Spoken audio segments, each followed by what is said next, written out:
discrimination of any kind. When you stand up and speak up, you create an inclusive environment for all. We see the need for improvement and we use our platform to be influencers and change. Together we can foster a culture of kindness and respect for all. We invite you to support our effort.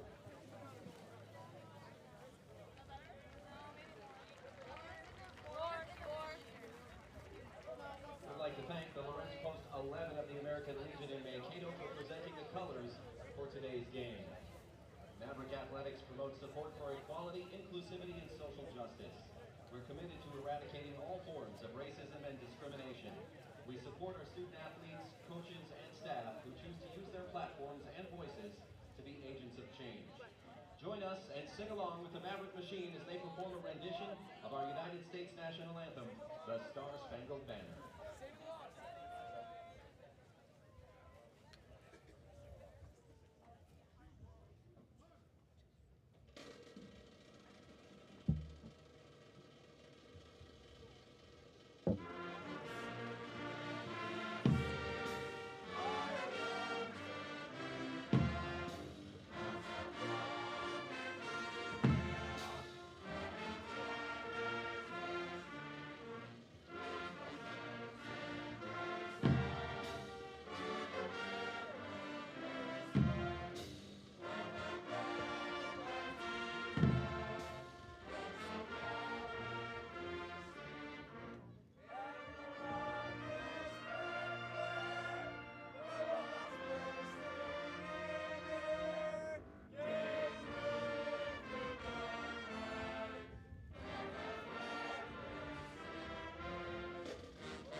Welcome to Minnesota State University here in Mankato, Need some Minnesota. volume on it. Need some volume with on today's it, Alex. contest There you go. of the University of Marion Marauders and your Minnesota State Mavericks. I'm Brian Kelly. Alongside me is Paul Allen, and we will be your play-by-play gentlemen here this afternoon. It is homecoming weekend here in Mankato as the Marauders come in and try to play spoiler here on this electric afternoon here on campus. And PA, Minnesota State is coming off a very big heartbreaking loss against Northern State. Northern State last weekend, as it was a struggle for them to start their offense last weekend. In the first half, nothing. They were shut out until 12 minutes in the fourth quarter. Yeah, it's one of those deals where I'm curious how things are going to go today. Obviously, a really good fourth quarter for the Mavericks. MSU down 23-0 for mounting a comeback, and it was a freshman quarterback for the Mavericks doing the job, Camden Dean, and he'll get the start today. But Camden Dean, depending on which depth chart you were looking at in the preseason, was number 3 or number 4 on the depth chart. I think it's possible, don't know for sure, that maybe he was going to redshirt this year, but injuries to number 1 and number 2 have seen him step up, and 3 touchdown passes in the fourth quarter brought us back. We're on the cusp of pulling that game out of the fire, and it's been interesting. We're 2-1 on the season, Brian. We had a comeback to beat Bemidji State up in Bemidji, and a really nice win for us against Minnesota Duluth, but hopefully we can get to 3-1 today with a win against a really tough University of Mary squad. Yeah, and that Camden Dean, it also helps to have a veteran receiver in Jalen Sample. Jalen Sample has been picked up, as almost some could say, where Zylstra kind of left off. He's that big, impactful wide receiver. He goes up and gets the ball. And then also the running game with, I believe it's Shen Butler Lawson, and then you got Christian Vassar. Vassar has been running the ball, ran the ball very well last week with over 100 yards rushing. And Cam Dean, you know, like you said last week, unfortunately with that big pick at the end by Northern State's Arshawn Brooks, but you know, Camden Dean, the kid from Lakeville South, he's got a lot to prove here, and he can do so right here against the Marauders. He does a lot of stuff. I wasn't at the game, but I watched a little bit, and he's a really athletic kid. He can do a lot of stuff, poses some problems for, I think, any defense at this level. And you know, it's interesting, you talked about Jalen Sample. That's been the one constant in a lot of respects. Jalen's been pretty durable during the course of his career, and of course MSU, not necessarily the wide receiver but if you look at the wide receivers that have come through here, especially under Todd Hoffner and with Thielen and Zylstra, I think Jalen Sample is going to rank by the time it's all said and done, statistically at least for sure, amongst the all-time greats in terms of wide receiving. And then, you know, there's a step up mentality with sports in general when injuries occur. Doors close for maybe one player, but another one opens for another player. And relative to the running back situation, I think you look what's happening here. There's some names there that probably people who follow the Mavericks are a lot familiar with the running backs you mentioned. And again, it's an opportunity for some young guys to get a chance to get some reps in. Yeah, it's next step up here for the Mavericks as they look to kick off.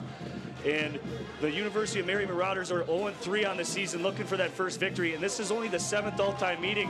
The first one was back in 2008. And the Mavericks find themselves 6-0 in this contest. And the last one was actually back in 2019 when it was an absolute onslaught with Nate Gunn, Zylstra, and the quarterback duel of Akawa and Schlichty. They took that one 74-17. Owen Heim was on the offensive line anchoring that. Basically, you have 3 players off that team, NFL-type players with Zylstra, and Heim, and of course Nate Gunn, one of the probably the all-time greatest running back, and in the quarterback tandem right there, and a kid named Ryan Schlichty, who's now the offensive coordinator at Northern State. That was a great team, obviously, and make it all the way to the national championship game. And we are set here for kickoff. As there's 2 men back deep for the Marauders, it's Danny Kittner and Deontay Stugglemeyer, and that'll be a touchback.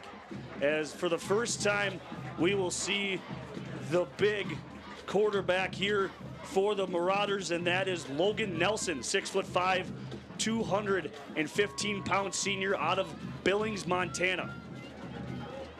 He's a kid who a lot of people think is a all NSIC type of player. BK, a quarterback with good size, already thrown for 731 yards and 5 touchdowns this year. Yeah, and last game they had against Southwest Minnesota State, it was a back and forth absolute dogfight. And here's the handoff to Small. You'll see both backs here in Small and Levy, but he is corralled after only a gain of a couple, and he is tackled by number 57, Max Dom.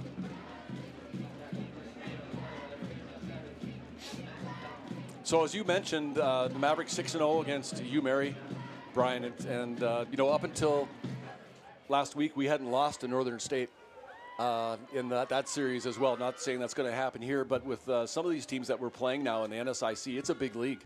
Yeah, and here's the quarterback blitz, and Nelson will take off and run with it as he'll pick up the first down and maybe a couple more. That's a nice run there by number 9, Logan Nelson, and he's corralled by number 5 there, Peyton Conrad. That was Elijah McGee, the NSIC Defensive Player of the Week a couple weeks ago. In deep in the backfield there, almost dropped Nelson for a sack. Yeah, and that right tackle there missed his block, and he was untouched, and Nelson was really lucky to get away without being touched, as he'll send 3 receivers to the near side of your screen. Nelson in shotgun. Drops back to pass under no pressure, and that one is dropped as his intended receiver, number 11, Danny Kittner, could not corral it. Well, Kittner over the middle had found a soft space about 10 yards. That would have been a first down if he was able to hang on. It looked like a catchable ball. Absolutely. And one of the things that's been a struggle here for Minnesota State as of recently this season, you know, their defense over the last few years when they were on those championship, you know, runs, was their rushing and able to get to the quarterback. The ability of the D-line to put pressure on that quarterback, as we've seen so far, Drew Nelson has almost had a very clean pocket.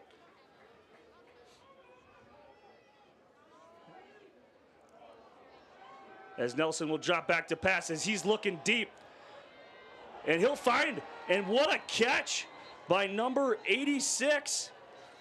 His intended receiver, that is Trayvon Dyson. Flag on the play, Brian. There was movement before the ball was snapped, and it was a delayed flag. It went up after the ball had already been snapped.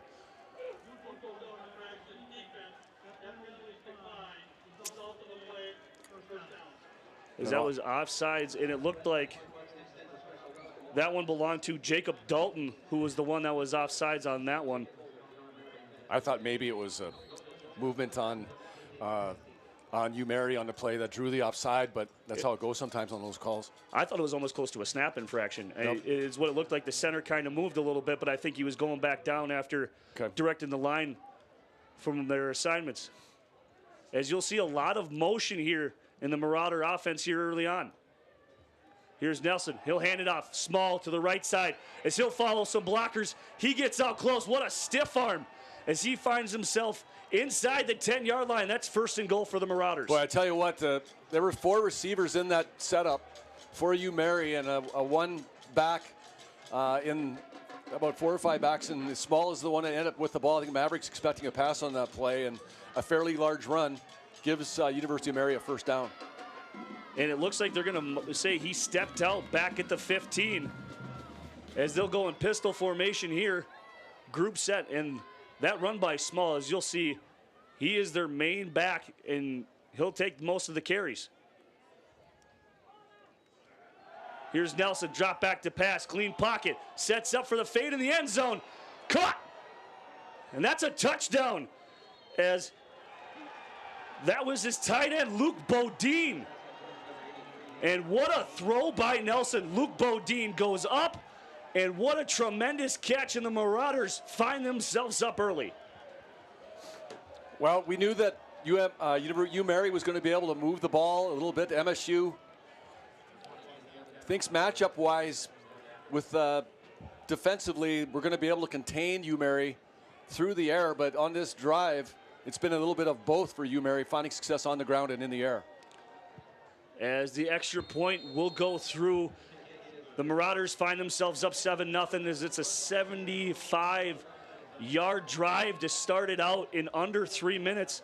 And PA, you take a look here, that was all set up by that offensive line. You take a look at the runs by Small, the blocking, and the clean pocket by Nelson. He had all day on that touchdown to find his receiver, and again, it was a better catch, but an even better throw. Yep, Small, you're right. Small with a 15-yard gain, was able to get around the corner on the right side on the previous play, and then a 15-yard pass into the end zone, and Bodine with the touchdown, and PAT makes it a 7-0 game, 12-24 here, and University of Mary finds itself with an early lead here at the Blake. And now if you're Camden Dean, you're coming out here, you want everything to go right for you. But also you want to make sure to not put so much pressure on yourself to where, you make those little mistakes. And understand he is a true freshman, but the Lakeville South product, this is where he can start separating himself in this quarterback conversation. Yeah, it's early in the game, but it was nice to see MSU respond here in front of a large homecoming crowd. We expect probably about 5,000 or 6,000 people here. Beautiful day here at the Blake in the low 70s. A little bit cloudy, but we got rain here in Mankato, Brian, the last couple days, but I don't think we're going to get any precip today. As you took a look before game time, there was a lot of people out there tailgating and having fun for homecoming. As we take a look here, as that's number 2, Trey Vival. He'll take it out, far sideline. He'll cut back up across the 30, and that's a good return there by Trey Vival, and that could be a momentum swing there for the Mavericks. So Vavel, the special teams player of the week a couple weeks ago, 85-yard punt return for a touchdown. He's been a difference maker on special teams for Minnesota State this year. Almost broke another one for a touchdown on a punt return in that same game against UMD. That was really the difference in that win against Minnesota Duluth here a couple weeks ago here at Blakesley Stadium. Yeah, and you'll see him and the senior Niles Williams, they'll trade off on duties there, as Camden Dean will go under center. And he'll fire it right. That's Niles Williams as he gets tripped up, and that's a great tackle. And that's number 5 on the tackle, Tyree Gibson. Lucky to get a hold there of the on the tackle. It was a one-arm tackle, BK, and if he had made that play, if Gibson hadn't been able to pull down MSU wide receiver, it could have gone for a long distance, I think, as I kill a wasp here in the press box. And Shen Butler will get his first call of the day as he'll go up and he'll just see a sea of white, but he'll pick up the first, and that's the first down of the afternoon thanks to Shed Lawson. And that is another key is, can the Mavericks find that running room like they had and get Shed Butler Lawson free and into that secondary and actually force that secondary to come up and make that play? It is interesting. Caleb Sleezer, a proven running back at this level, got a little flea flicker going on right now. As Camden Dean looks for Jalen Sample, he'll find it. And down inside the 30 is Mr. Sample, his first catch of the afternoon, and he is already getting this crowd fired up. Well, I tell you what, BK, Jalen Sample poses, especially at this level, there aren't that many 6'6" wide receivers with his hands, his speed, his route running at this level. And if you saw, even you put him in double coverage there, you put it up and he can high point that ball and comes down with it. Has a tremendous advantage because he's also an athletic kid, so he got good leaping ability. Yeah, it was a little underthrown ball by Dean there. But Sample, as you were mentioning how quick he is off that line, as will be a bootleg to his left, Camden Dean has a wide open receiver, and that is caught. That's a first down for Eric Grant. Talk about another big guy at 6'4". Boy, William Fedderson was in no man's land. The linebacker for UMary had coverage on Grant, and at the same time, Dean had stepped up and was a threat to rush and really put the linebacker in a tough spot. Good job by Dean to find the wide receiver on that play for a big gain. Yeah, on this first drive here, Dean looks very comfortable as Dean will go under center. And he's absolutely ripped down by the linebacker, Devin Charles. And that's a loss of 9. And Devin Charles just ran in untouched. He did. That was a tough one. Came in off the edge, and with no blockers, not much chance there for Camden Dean to get settled in as he dropped back to throw the ball. As it's 2nd and 19, the Mavericks will go in shotgun formation. Keep an eye on the top of your screen there. Samples one-on-one as they're going to go to a screen to Niles Williams. Niles Williams makes a few men miss, and he picks up some positive yardage. Well, he dodged Tyree Gibson after catching that ball, got past the first tackler, but it was Gibson that after he got past him, came back and ended up making the tackle here on the MSU sideline. Now the Mavericks will go with 4 wide receivers. As you'll see, a huge change here for the Marauders. They're going to go with their nickel defense. As Dean drops back to pass, another wide receiver screen to Sample as he is almost nearly upended.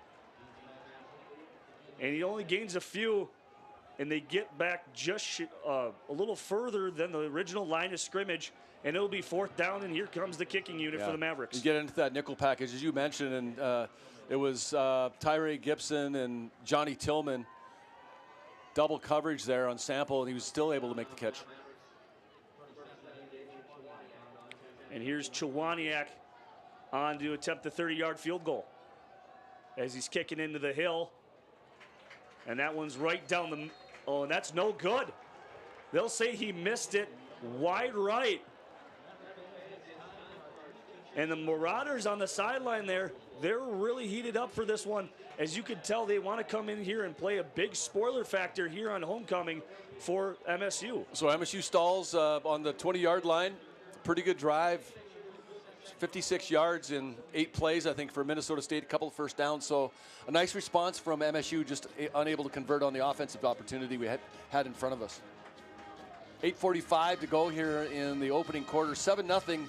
The University of Mary, the visiting Marauders, on their board in their first drive. They take over on their own 20 after that missed field goal by Minnesota State. As Drew Nelson and company come back out.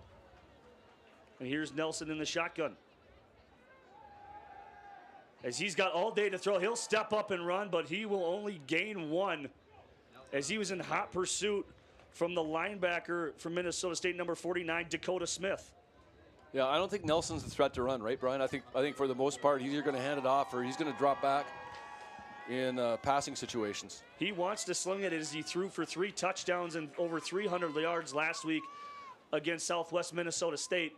And I don't intend him to be, like you said, any of a real big threat to run, as he's got a running back that's very capable to do so. And here's a flag, and it's going to be a false start on the Marauders.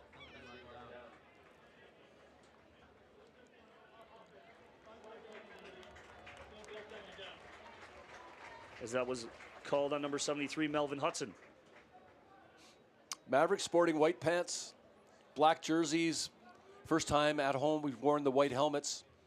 MSU had white helmets back in the 50s, 1950s, maybe early 60s under Bob Otto, I believe, but not in the last 30 years. I was going to say, those things look brand new, very shiny. They got Mavericks on one side of their helmet, and the number is on the right side. And new jerseys this year too, and great things about those jerseys is that they have big numbers on them, Brian, so we can see them. As Kittner goes in motion to your near side, and he's got a slant, and he is loose down the middle of the field, and he is absolutely whipped down. Antonio Alzheimer with the tackle on the play, number 20. First down for Mary as they continue to move the chains here offensively. And the Marauders look very comfortable going against this defense in the Mavericks. As last week, the Maverick defense, didn't start out very well. I mean, they shut them out in the first quarter against Northern State. But after that, it was kind of a little bit of an onslaught until the last 12 minutes of the fourth quarter. Ooh, good tackle there by number 0, Solomon Anderson. And Dave Small was the ball carrier, as he only picked up 3 2nd and 7. So I love these stories. Dave Small is a 5'9", 250-pound senior running back from Lauderhill, Florida. Of course, Hugh Murray's in Bismarck, North Dakota. He's a long ways from home, BK.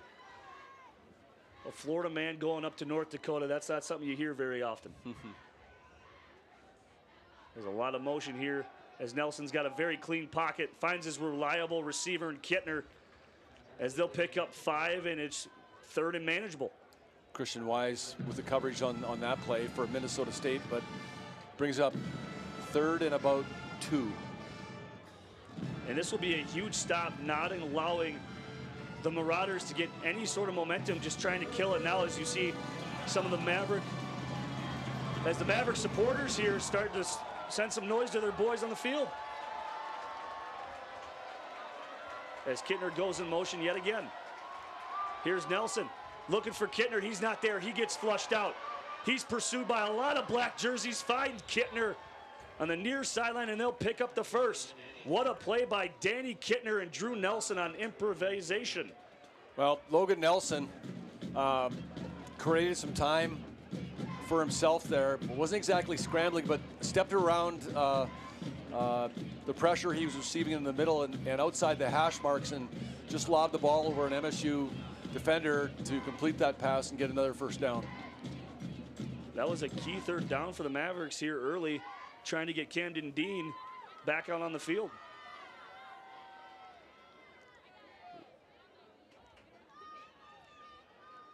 Here's Nelson. They'll fake the pass, and he is sacked. Met by number 95, Max Lamel. Trent Carpenter, number 45, also wrapping him up. Key play for Minnesota State there on that first down. Loss of 7 for the University of Mary. And Max Lamel completely overtook number 65 there, Carter Smith. And Carter Smith just completely lost balance and allowed it free. That was a huge loss. And this is going to be another offsides penalty. And that's good coverage by Vival. But it won't matter, as Drew Nelson took that shot.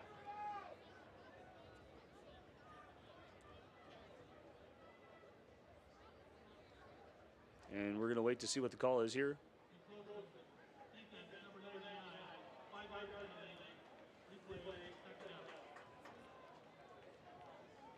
And that's on Arturo Torres. And that sack proves to be only a 2-yard loss, as now it's 2nd and 12.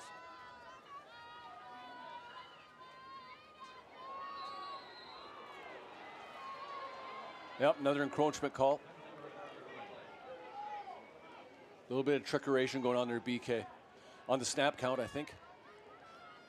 Yeah, Drew Nelson's got that hard count working pretty good early. And then there are times when they'll snap the ball when he claps his hands too.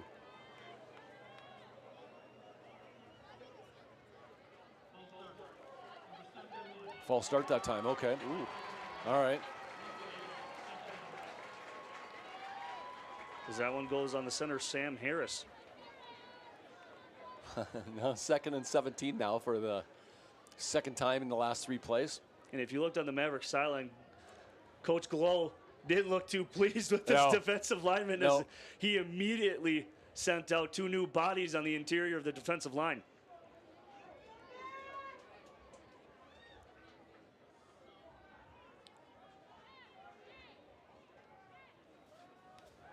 And here's Nelson back to pass.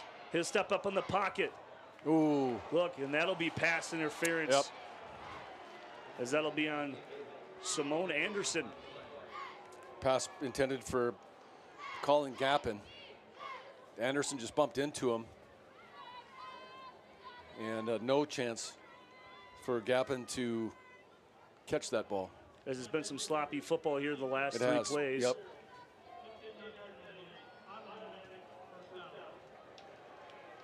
Now the Marauders will find themselves in Maverick territory and continuing this long drive, and the defense still remains out there with 4:15 to play here in the first quarter.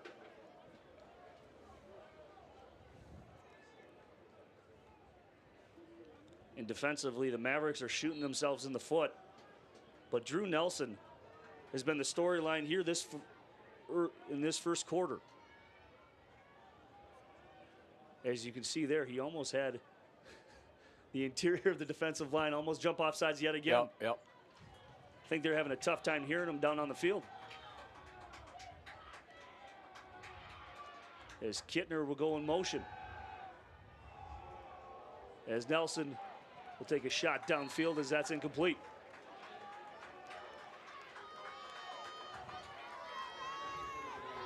And you'll see right now, Drew Nelson isn't afraid to sling it anywhere possible. I mean, his receiver was in triple coverage, and he had no problem letting it loose. As you can tell from the last week, he had 2 interceptions, but his longest pass went for 47 yards. We do have a little bit of a wind here blowing from the north to the south here, and you get a little bit of a wind tunnel effect here at the Blake. So University of Mary going into the wind right now. I wonder how that's affecting those passes.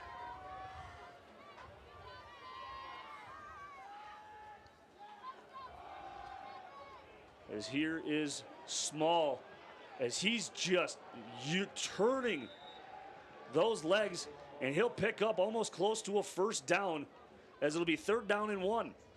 He did keep his legs going there. That was key to that. The Mavericks have difficulty in bringing him down. He's a bit of a fire hydrant, BK. Difficult to bring down. He runs really hard. A little bit like Caleb Sleazer, the Minnesota State running back, who's not suited up today. Yeah, we haven't seen any of Gabe Levy yet, as they're relying on Small to do most of the carries here early on. As a handoff to Small, he'll pick it up and then some. As Small will get the first down.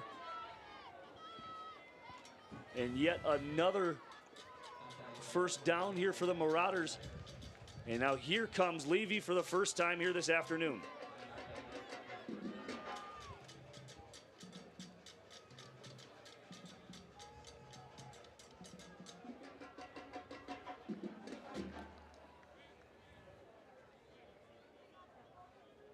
Three wide receivers at the top of your screen. Man in motion. As he's looking for Kittner, but not there. And he directs Kittner upfield, as that's almost picked off by number 5, Peyton Conrad. as he was close on that diving interception. He didn't exactly throw that one away. I think Nelson thought he could still find a receiver on that and basically threw it into the middle of two Mary receivers out there. The problem you have with that is that there was a couple of Mavericks standing nearby and almost picked off, as you mentioned. Yeah, they hit. Kittner's a huge part of this offense, and they have him moving around in the slot. He reminds me a little bit of like Amendola, Edelman-esque, as you'll find him, you know, running the jet sweeps a little bit, those fake handoffs, and they want to get him out in space. As Nelson can't get away, but he'll throw it away. As they'll say, there was a receiver. Sorta in the vicinity. I mean, you could say so. It was, and he did get turned around a little bit as I think Trent Carpenter had a hold of his jersey there, and he was able to get rid of the ball, but for the most part, that was an intentional grounding. I wonder if they say he was going to be out of the pocket for that. Yep. He was still within the hash marks, though, which is one of the criteria, I think, right? As Nelson is, Mavericks bring the blitz, Yep. and they'll stop him on fourth down as the tackle by Peyton Conrad, but the catch by Riley Pothouse. Nice catch by Pothouse there, and thrown in a spot where only Pothouse was going to have a chance to catch it. Although Minnesota State with good coverage on the play, but short of the first down nonetheless. Brings up 4th and 10. Yeah, and the Marauders are going to go for it here. 4th and about 5, I think, yeah. The field goal would be into the wind, so you're probably better off just going to try the first down at this point on the field. Yeah, if you look at the south goalposts, those flags are whipping around. Here's Nelson on 4th and 5. As he finds looking for his receiver, and what a play by the linebacker, Jacob Dalton, to break that one up, and it's a turnover on downs.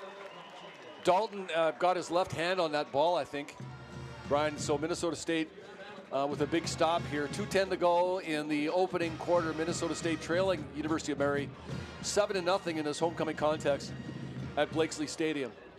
Yeah, and Peyton Conrad came up with that key tackle on Pothouse there to make sure that he didn't get away. And immediately when he caught the ball, he brought him down, not trying to get any yards after catch. That was a key third down tackle that led to that decision for the Marauders not to go for the points, but to just try to go for the first down. Yep. Good stop by the Mavericks now. They need to respond here offensively. And Dean will drop back to pass, looking for Sample. He'll find him, Sample, first down.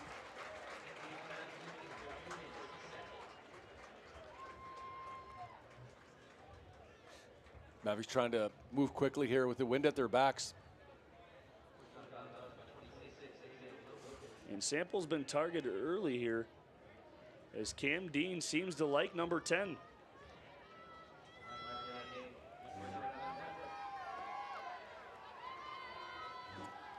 The fake handoff. Dean will scramble out, and he'll just throw this one away as there was nobody open. And good pursuit by the Marauders defense.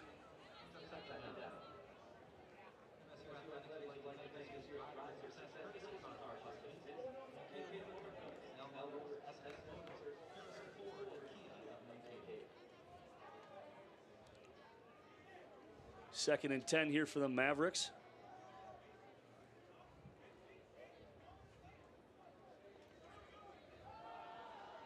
And the handoff to Christian Vassar. And he'll go absolutely nowhere as he'll lose a couple. And what a tackle there on the defensive side by Nate Eshelman.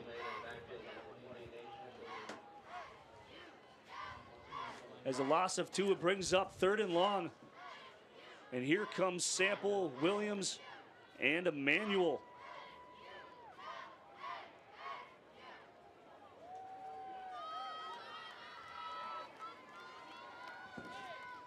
Dean will drop back to pass, looking for his tight end, and well overthrown for Gabe Hagan. And that'll be a quick 3 and out for the Mavericks. Brian, did you see Jordan O'Grady? Yeah, I did. Nice seeing him, your old crony up here. You guys called a couple games together in this auxiliary press box. Back in 2018, when the Mavericks were on a little bit of a run, it was nice to see him. You know, you bring back some old memories. of, that chemistry that you bring up. And Jordan, a great football, played it in college for a little bit. Very vast, intelligent mind for a football stage. How about his jersey? Oh, yeah, the Adam Thielen jersey. What a classic. and may I add, a favorite here on campus, as that's a nice tackle there. And that's Jacob Dalton, as his name has been called frequently, as he does it on special teams. Punt return. Kittner was back there with a punt return, but Minnesota State will now go on a defensive side with University of Mary taking over close to their own 21. Just under a minute to go here in the first quarter. And here's the third offensive drive for the Marauders.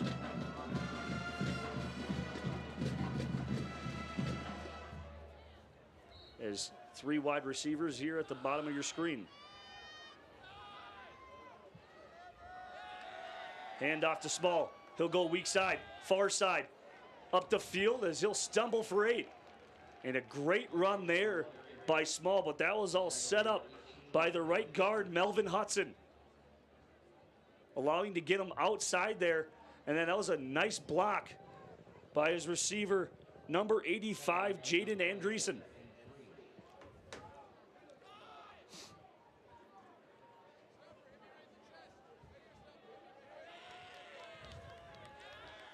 .36 seconds to go here in the first quarter.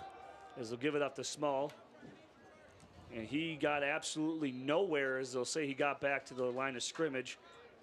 And now it's 3rd and short.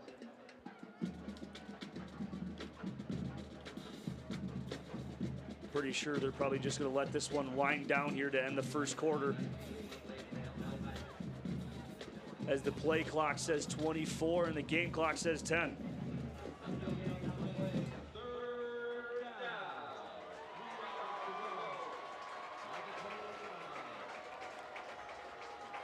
And the Marauders will take this one down all the way, as that's the end of the first quarter.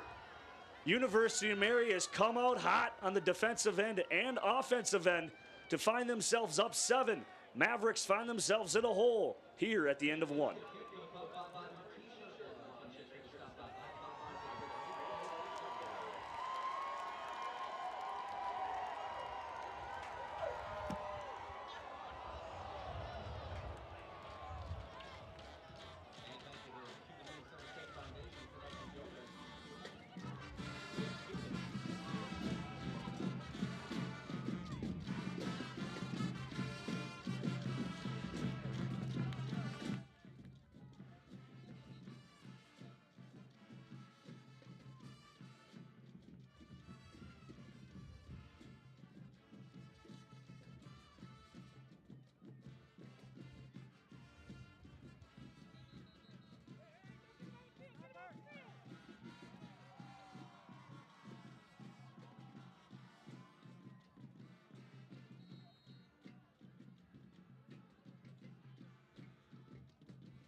Welcome back to the start of the second quarter, as the Marauders will pick up the first down, and Kittner's targeted yet again in the first quarter.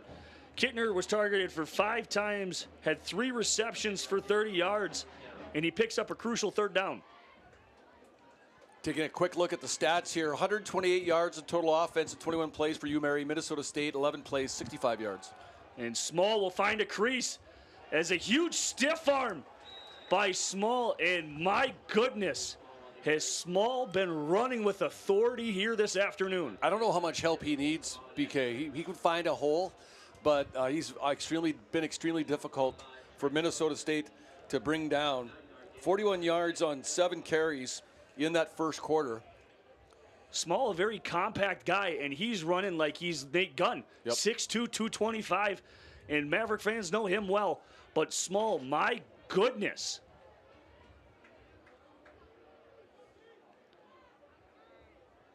as Kittner finds himself in motion again. And Gabe Levy's first carry this afternoon. And Levy is loose down the near sideline and in the hill, and he's cut down by Peyton Conrad inside the 10. And that's first and goal for the Marauders. Boy, he dodged a couple of would-be tacklers just after he turned the corner, and then it was off to the races. Peyton Conrad caught up to him, and they're going to mark it down on the 9. What a run by Gabe Levy. Welcome to the ball game, sir. 44-yard gain on the play.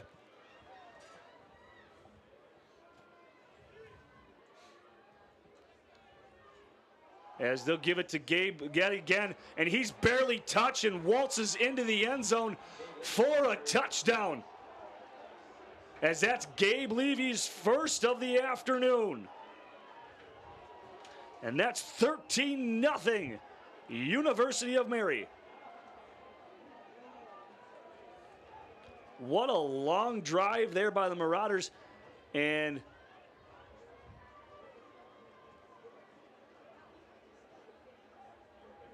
a little bit of a funky formation here.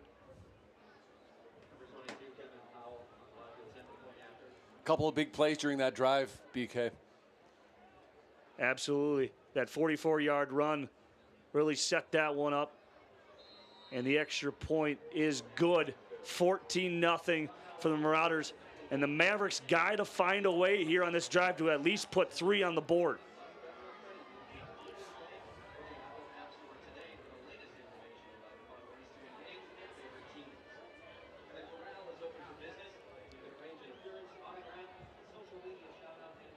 Well, I think going into the game, you look at what Mary had done so far, and there's a little bit of recency bias because of what happened last week where Nelson was able to throw for over 300 yards in those touchdown passes, obviously. So you knew that they were certainly capable of putting up some numbers offensively. Minnesota State, so far this year, has been a little inconsistent, I think, defensively. And obviously, Mary has some weapons with a quarterback that can sling it, a hard running smash mouth running back with an offensive line, and then they've got some playmakers on the outside as well. So it's going to pose some difficulty. Minnesota State's going to have to respond defensively here in this game. Still early, 13:20 to go here in the second quarter, 14-0 the score, with University of Mary out to a somewhat surprising, I think, 14-0 lead. As that's Vaval will let that go into the end zone. And like you said, the Marauders have had an absolute amplitude of opportunities, of weapons. They're capitalizing on Minnesota State's mistakes. Defensively, their offensive line has beaten the front 7 of the Mavericks consistently so far in the first quarter. And early in the second. They've been able to get into the second layer of Minnesota State's defense, and MSU's going to have to pick it up, I think, along the line there a little bit. You're absolutely right. And the only thing MSU has had to do is rely on number 10 and trying to get him open. And that's a run to Shed Butler Lawson. He'll only take one, but there's a flag on the play. I wonder, there was a little bit of jousting going on here between Jalen Sample and the defensive back Tyrese Gibson. I wonder if that's what that was. It was getting a little chippy out there. You could see the last drive down here, there's a little bit of pushing and shoving on the defensive side for the Mavericks.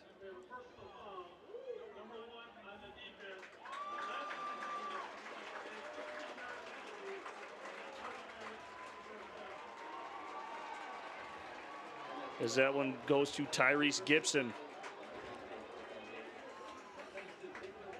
Can't do that, Brian.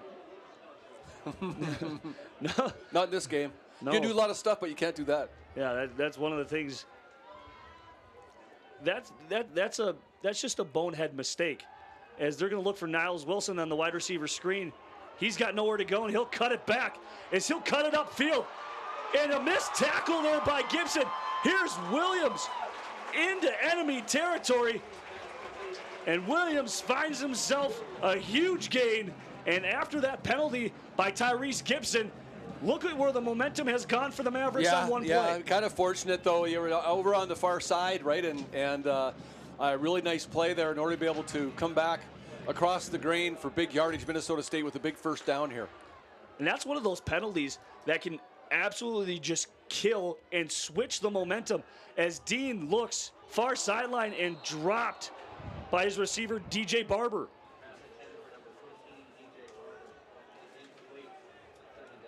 That was a good pass by Dean.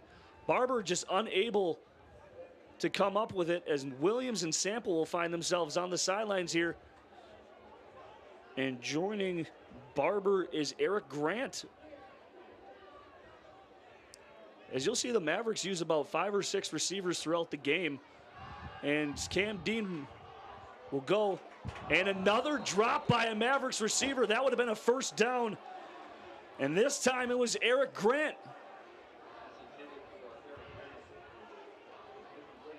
As there's a little bit of groaning and frustration here on the side of the Mavericks from the home crowd.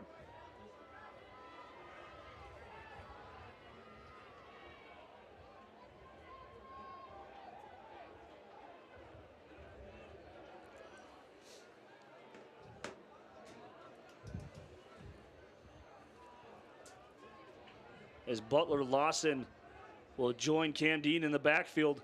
A 4 wide receiver set, 3 on top of your screen. Cam Dean will dump it off.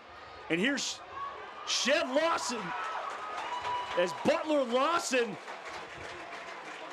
will gain 18 on the play. And that's a Maverick first down.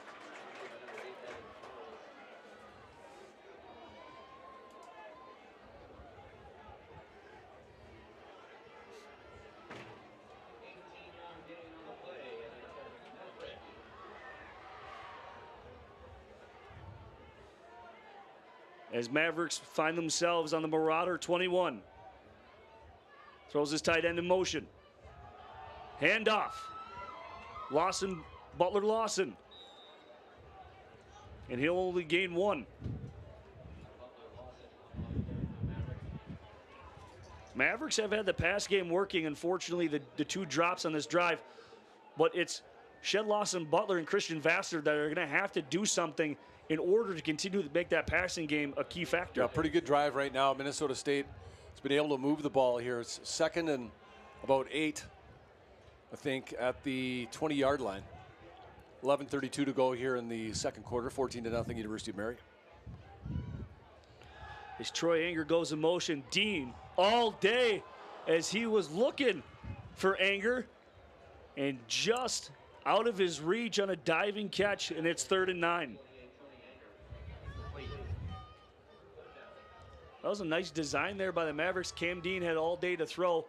Unfortunately, his wide receivers couldn't find anywhere open. And good protection, as you said, was pretty good protection. He had time to make the throw, just very little separation between MSU receivers and the defensive backs for UMary. Yeah, that was great coverage by the Marauders in the secondary.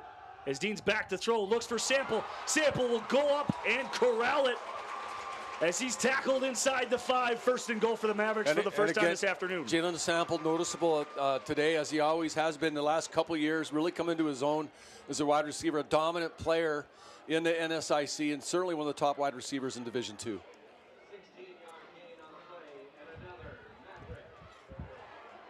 And they'll come in with a 13 personnel here. The Mavericks will on 1st and goal. Anger in motion. And a bootleg, Cam Dean will say, Anger, pick up the block. And there goes Cam Dean. A rushing touchdown, 5 yards out. The Mavericks find themselves on the board for the first time here this afternoon. 4-yard touchdown for freshman quarterback Camden Dean. 9 plays, 75 yards. Minnesota State on the board for the first time in this contest. NSIC tilt against the University of Mary. And that's exactly what you need here if you're the Mavericks to find themselves, to finally put some points on the board.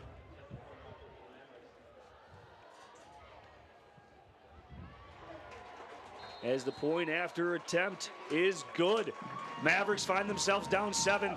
Now their defense just needs to find a way to put this running game to a halt for the Marauders. Yeah, and like I said, after University of Mary scored their second touchdown, still early enough in the game, and Minnesota State with plenty of time left on the clock to right the ship a little bit, and certainly a good response by the Mavericks here in order to be able to get this.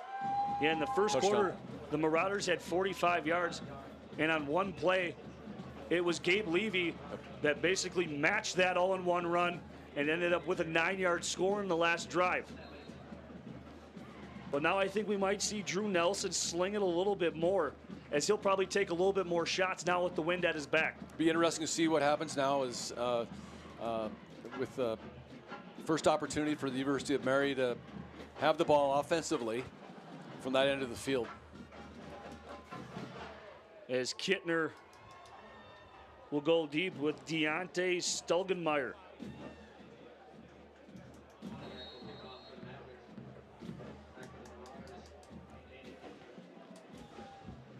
Here's Twoniak.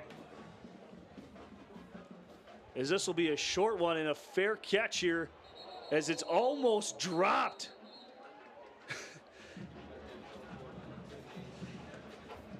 And that was number 58, Braden Evertson, on the fair catch. And the Marauders will find themselves here at the 32-yard line. And nice field position to start out here for Drew Nelson.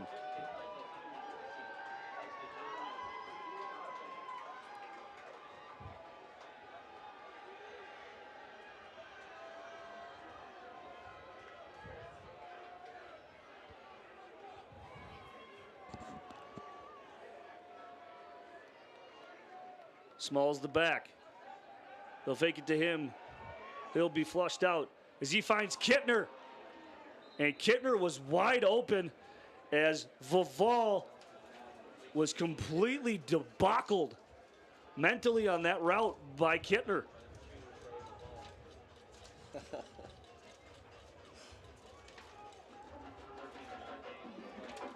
Receiving wise, coming into this game, for U Mary, Kittner had 24 catches and a couple touchdowns, 344 yards. Been very productive here for U Mary in the first 3 or 4 games. As here's the handoff to Small. He'll bounce it outside, find some running room. He'll gain 6. And last game, Kittner surprisingly didn't have a touchdown, but he had 9 receptions for 152 yards, his longest of only 29. And so far, he's proven to be the sure favorite here for Drew Nelson. I think it's one of those combinations that's more so comfortability, as Kittner's a junior and they've been having this, as he'll look for his receiver, Nelson. That's a first down. And he'll find his receiver, Colin Gapin. And that's Gapin's second target, but only first reception, as they find themselves in Maverick territory. First down and 10. Kittner, 5 catches for 53 yards so far in this game. Jalen Sample, 4 for 61. Good matchup of 2 really good wide receivers here at the Blake today. And very different games, may I add. But they both use their speed very well.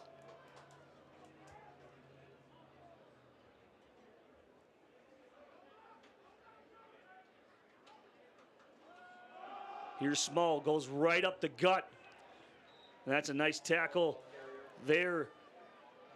And I believe that's Dalton yet again. Tough to bring down. We've talked a lot about that already here, and we're not even into the second half. But Arturo Torres, the 305-pound nose tackle, actually got a piece of Small as he approached the line of scrimmage, but couldn't bring him down. The Marauders still a heavy wide receiver set. As Nelson drops back. Clean pocket, time to throw. Looking for Kittner. Kittner almost with a one-handed grab. Kittner with an amazing attempt. Well, that comes up to the pass breakup of Christian Wise. Amazingly, Kittner almost was able to bring that down with his left arm. Wise had coverage on the inside. And what a throw by Drew Nelson.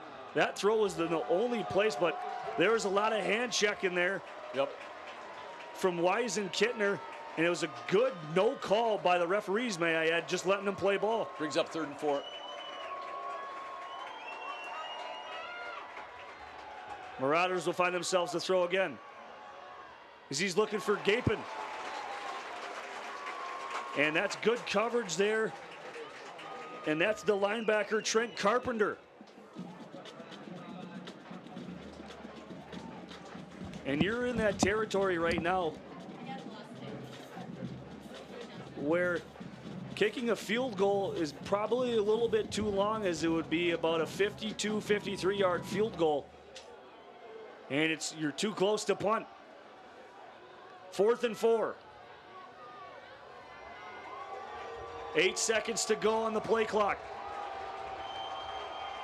8:34 to go. As they'll just get the snap off in time. Nelson flushed out, sacked. Nelson brought down by the senior, Chance Bowen. At midfield, Maverick ball.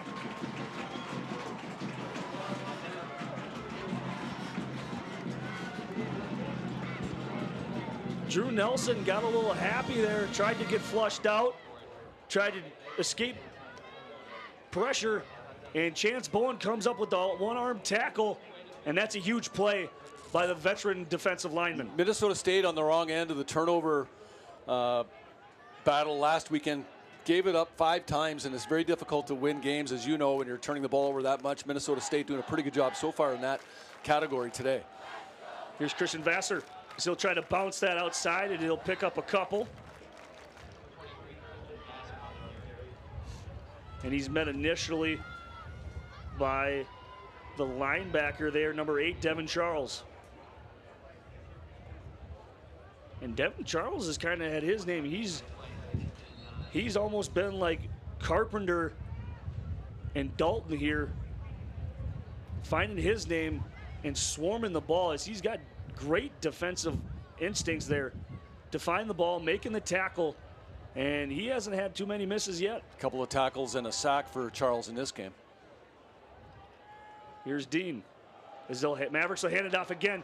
Christian Vassar with a hole, as he'll keep chugging forward. And he gets further into enemy territory, and that's a first down for the Mavericks.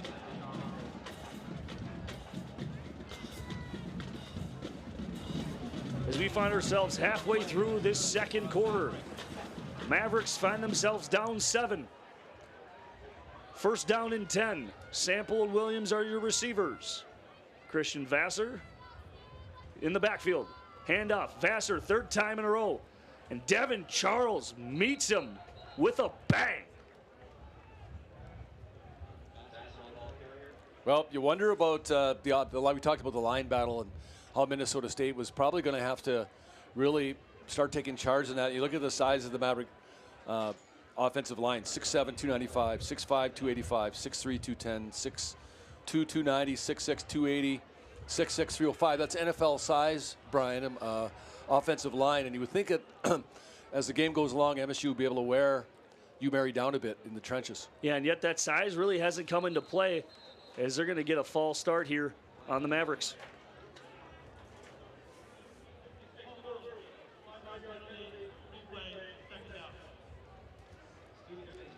As they're going to get Nathan Gribble, the redshirt freshman, with the false start, and now it's 2nd and long. Or I should say longer. Mavericks are shooting themselves in the foot with these penalties. And this really hasn't been an issue to years past. Mavericks never really turned the ball over that much, and nor did they really shoot themselves in the foot. And Dean back to pass, looking for Sample, and picked. Interception by number 5, Tyree Gibson. Boy, pretty good job by Gibson there to find the ball after turning around when he realized it was in the air. Looked like Sample turned to the inside on that BK, and the ball was thrown on the outside of the 10-yard line there, and Gibson was really the only one in position to make that catch. Yeah, it looked like Sample was going for a post route. Yep. And a little bit miscommunication there from Dean and Sample, but the Marauders have got a long way to go as they'll start out inside the 10 at the 8. 6:08 to go, Marauders up 7. And that's the first turnover this afternoon for the Mavericks.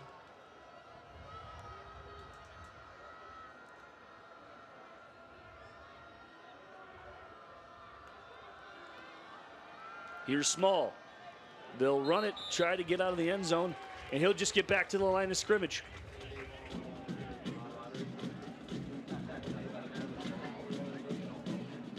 And ever since Levy's touchdown, we have not seen any bit of him.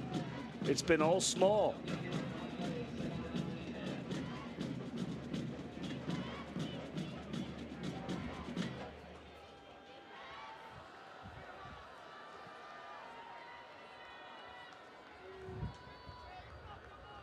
All wide receivers are in motion. 2nd and 10, no gain on that play from Small. Hand off to Small, he'll bounce it outside the tackle, and he's shoved out of bounds. And he's met by Max Dom.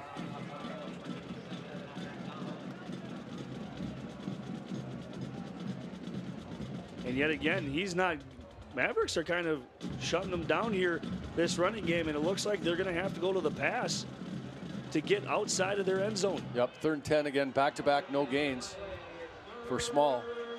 As Coach Glowe's kind of put an emphasis right now, he's out there directing traffic for his defensive line.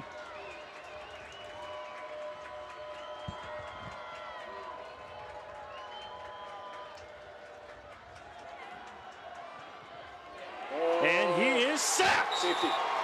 And they're going to mark him down at the 1 as he's met by Max Dom. Yep. The referees having a better view of that than we do up here, BK. It was awfully close to being a safety. I think they have him on the half-yard line. Yep.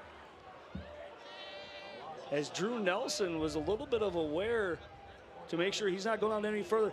And last week, there was a blocked kick that led to the safety, and it was put on by Joey Gettle.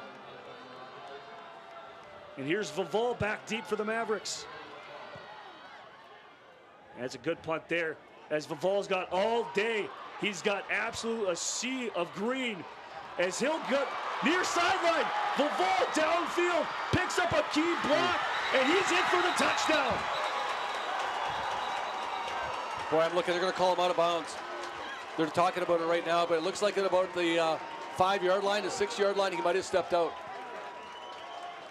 What a return by Vavol as he was near sideline, far hash. Vavol did a great job there with the ball. Found an opening on the left side. Once he turned the corner again with that speed, able to get the ball all the way down to the 6-yard line. You were talking before the game, as he's a key contributor. His game changer. And I remember talking with our coaching staff, with Coach Glow, about where we are, and in the preseason we were talking about difference makers that we have, not just on special teams, but Vavol and Elijah McGee in particular. He felt that he had 2 of the top defensive backs in the NSIC, and those players, and certainly on special teams, those guys, they're playmakers. Vavol out of Blue Springs, Missouri. And here's Butler Lawson as he'll maze his way through the line, and that is a touchdown. Shen Butler Lawson with his first touchdown here in this mid-afternoon contest with 3:50 to play, and Mavericks find themselves an extra point away from tying this game. Boy, nice response by Minnesota State. Basically, to me, so far here in the first couple of quarters, it's been stay the course. They've obviously got some playmakers on the other side of the ball, but there's so many things that we have relative to the roster, and certainly over the course of the game, there's that regression toward the mean type of situation, and Minnesota State back in it here, 14-14, your score. With 3:50 to go here. Mavericks find themselves some energy here on the sideline. As you can kind of tell, it's a different atmosphere down there on the sideline, PA. It's incredible, the change, and it all had to start with that turnover on downs by Chance Bowen. Yep, the turnover on downs and the momentum swing there at midfield, and Minnesota State gets a couple good plays. Finally seems to be gaining a rhythm offensively a little bit, and of course a couple of nice stops defensively on their side of the ball, and all of a sudden go from being down 14 points to be even Steven. As you take a look at your screen, the cheerleaders, but also take a look at that far sideline.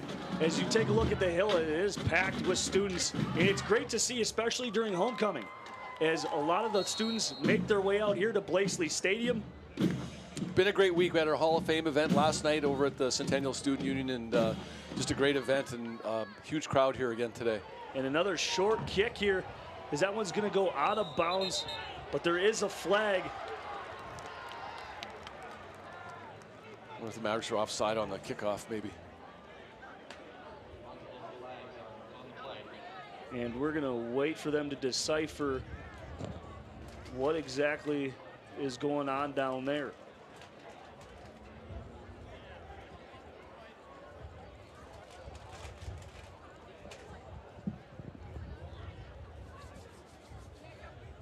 So the flag on the field, the first flag is about the 34-yard line. And that would have come off probably the kickoff. I wonder if MSU was offside on the kickoff. Ball go out of bounds, Brian, on the kickoff down around the, looks like about the 16. So I wonder if those would be offsetting. Officials trying to figure that out right now. Well, they won't be offsetting. Both should be against MSU, right? Yeah. Well, if it's offsides, you would probably think that they would have to kick it again. Okay. What if you decline it? Then there would be an acceptance of penalty, probably.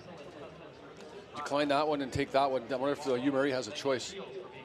Well, you'd get the ball at the 40-yard line, so it might be a little bit of a beneficial that Mary might decline that offsides penalty. Yep.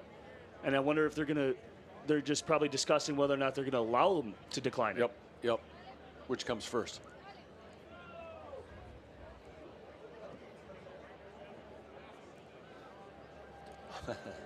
It is interesting because the MSU coaches are milling about on this sideline.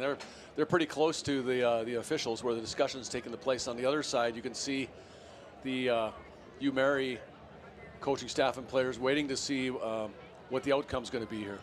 And here's the call. We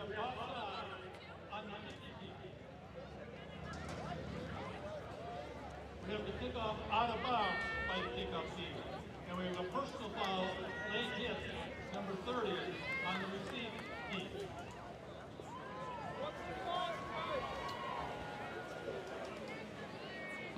Three penalties. So we were incorrect. There was 3, not 2. Well, I'm curious to see what the actual outcome, because he didn't really give us a direct answer to kind of our question of what exactly is it going to happen. Is the ball going to stay at the 16 or 17-yard line, or are they just going to re-kick it? Because I know Hoffner was out there before, making his case. If you decline the offside on the kickoff, then the kickoff counts. So therefore, the out-of-bounds play would count, and so would the unnecessary roughing play. Right? So it stems. I think it begins with obviously the offside. Here's.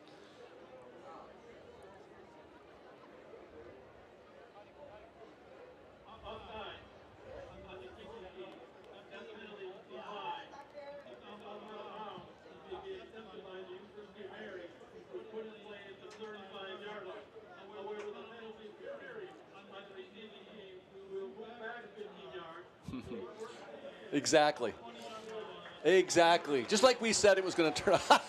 Yeah. Well, I almost think you would almost want to accept that penalty in that case and just have them re-kick it. Because, if you decline it, Take the offside penalty, force them back. What is that, a 5-yard penalty? Kick it again? Because even where the kick went out of bounds, you're still back 2 yards from where it went out of bounds. Yep. Well, after that absolute mess was figured out, it'll be a first down and 10. Under 350. In a tight contest here in Mankato. Here's Nelson. Handoff, Small, bust up seam.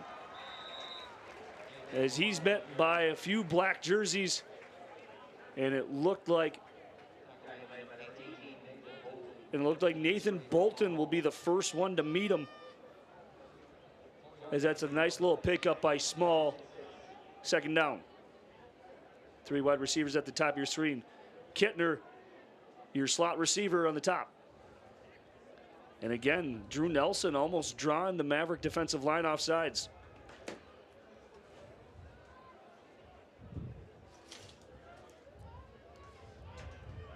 Here's Nelson. Clean pocket. Fires. Kittner. Caught. First down. certainly more than enough time for you, Mary, to drive down the field here with 3 minutes left to go here in the first half. Yeah, they put together some nice drives here, PA, in the first half. They were in the first quarter, though, when they were going against the wind. They really haven't done much here in the second quarter with the wind at their backs. Which seemed really, you know, kind of contradicting, excuse me. Yep. Here's Small. Will go up. And yet again, Jacob Dalton will be the first one to greet him at the line.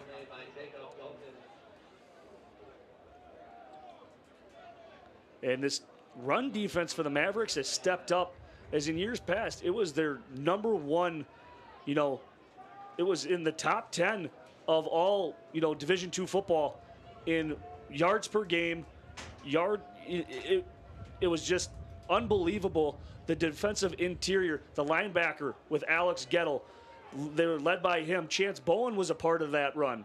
It was, you know, something that has kind of missed the Mavericks over the last, you know, 2 seasons, as Nelson will step up here, and Max Dom will be the first one to bring him down, and that's a sack.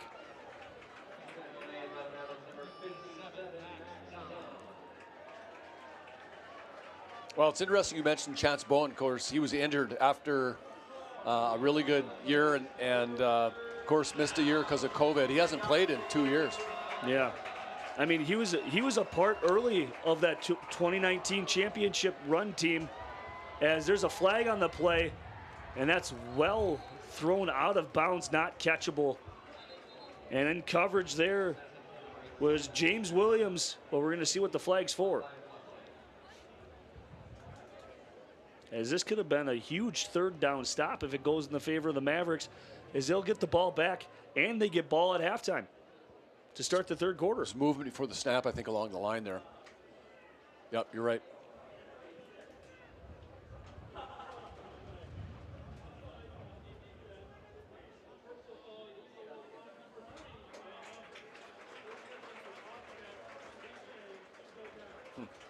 Okay. Hear that, Brian? Yes, sir. As an illegal chop block will negate that defensive offsides, and we'll just replay. Minute 23 to go here in this opening half. 14-14 your score.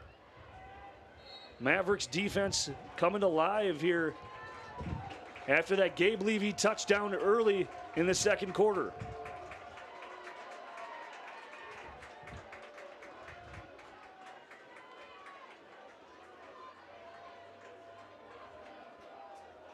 Mavericks in a 3-4. Nelson drops back. Bowen receives pressure. Nelson will step up.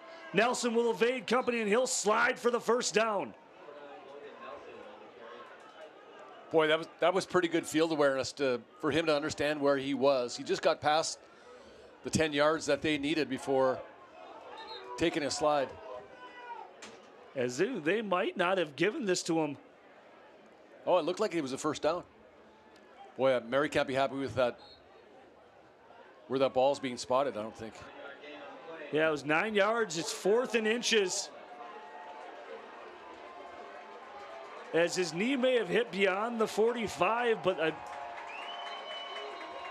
they're going to take a timeout here, as Mary is that they're not happy, as you can see it on that far sideline. As there's a timeout here, 14-14 ball game with 46 seconds left. 4th and inches for the Marauders.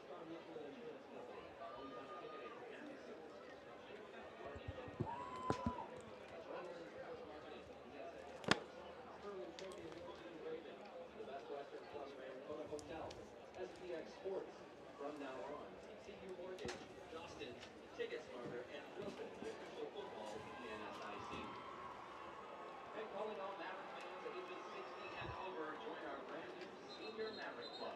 Exclusive perks such as free admission to Maverick regular season athletic events, free popcorn and more. Learn more and sign up at msumavericks.com/Senior Mavericks.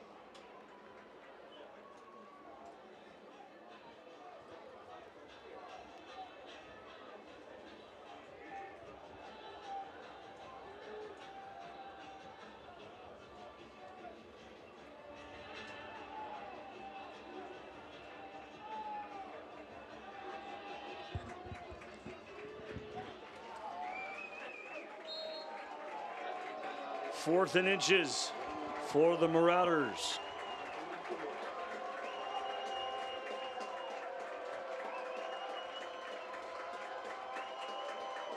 And Nelson's trying to draw him off sides. And they're going to take another timeout here, as they couldn't draw him off sides as the play clock was winding down.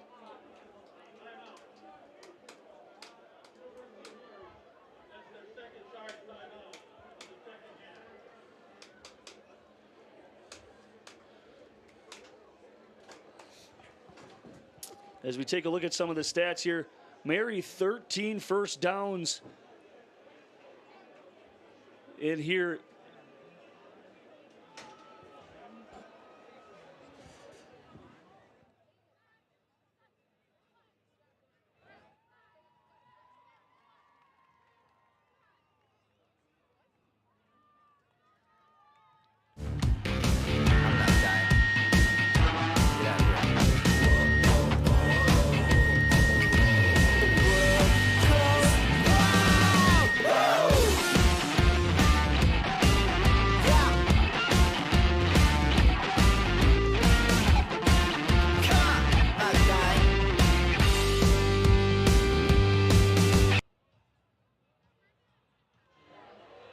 Welcome back to Blakesley Stadium.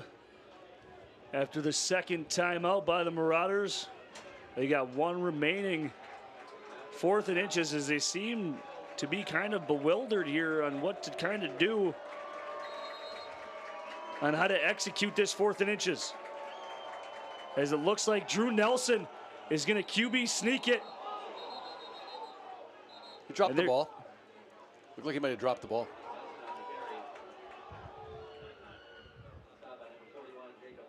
And they're going to say he was down. They gave him credit for it. Looks like they gave him about a yard gain, so that's going to be a first down. As the referee will start the clock. Kind of a hurry-up offense here for the Marauders here with a minute remaining.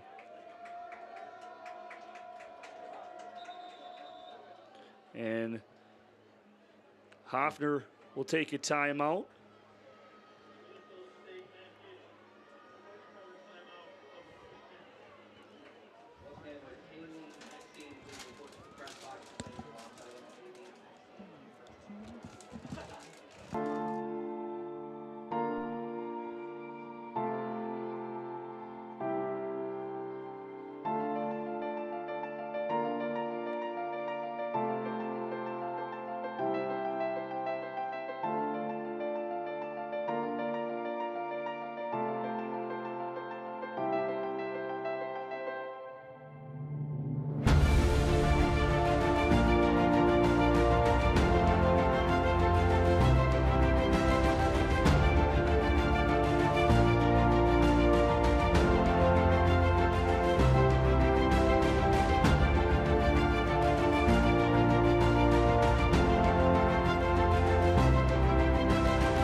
while we were away, Nelson found Small in the flat on the far sideline.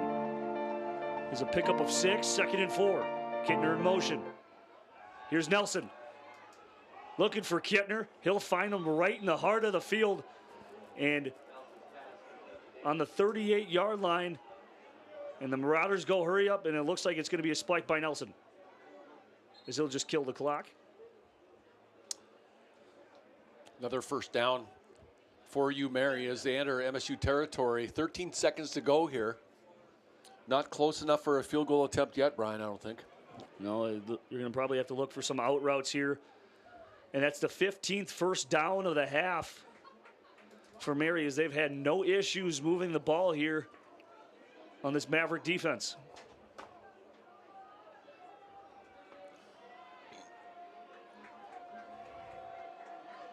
(14-14) ball game. Marauders trying to inch closer to the goal line. Nelson, wide open, finds his receiver as he's going to try to get out of bounds, and does, as he's escorted by number 5 Peyton Conrad, and on the catch, Colin Gapin. Now they're within field goal territory. And they're going to go for it here, as that was a pickup of 16 with 5 seconds to go. Here on comes Kevin Powell to make this a 3-point advantage for the Marauders to go into the locker room. Just inside the 30, about a 39-yard attempt. As we saw Twaniak, and Hoffner is going to call a timeout. As that one looked to be good, but earlier in the first quarter, we saw Twaniak miss a field goal coming into this direction as it's moving from left to right, but it is in the favor of the kicker. The game clock to 5 seconds. 5 seconds, please. Thank you.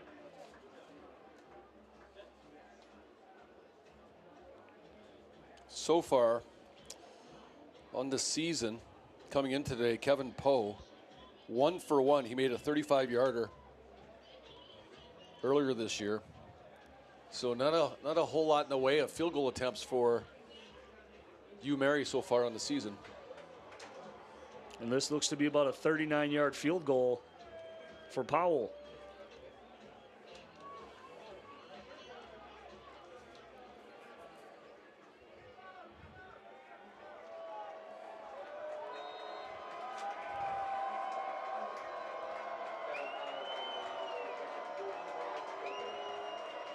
And they're going to credit him with a 40 here.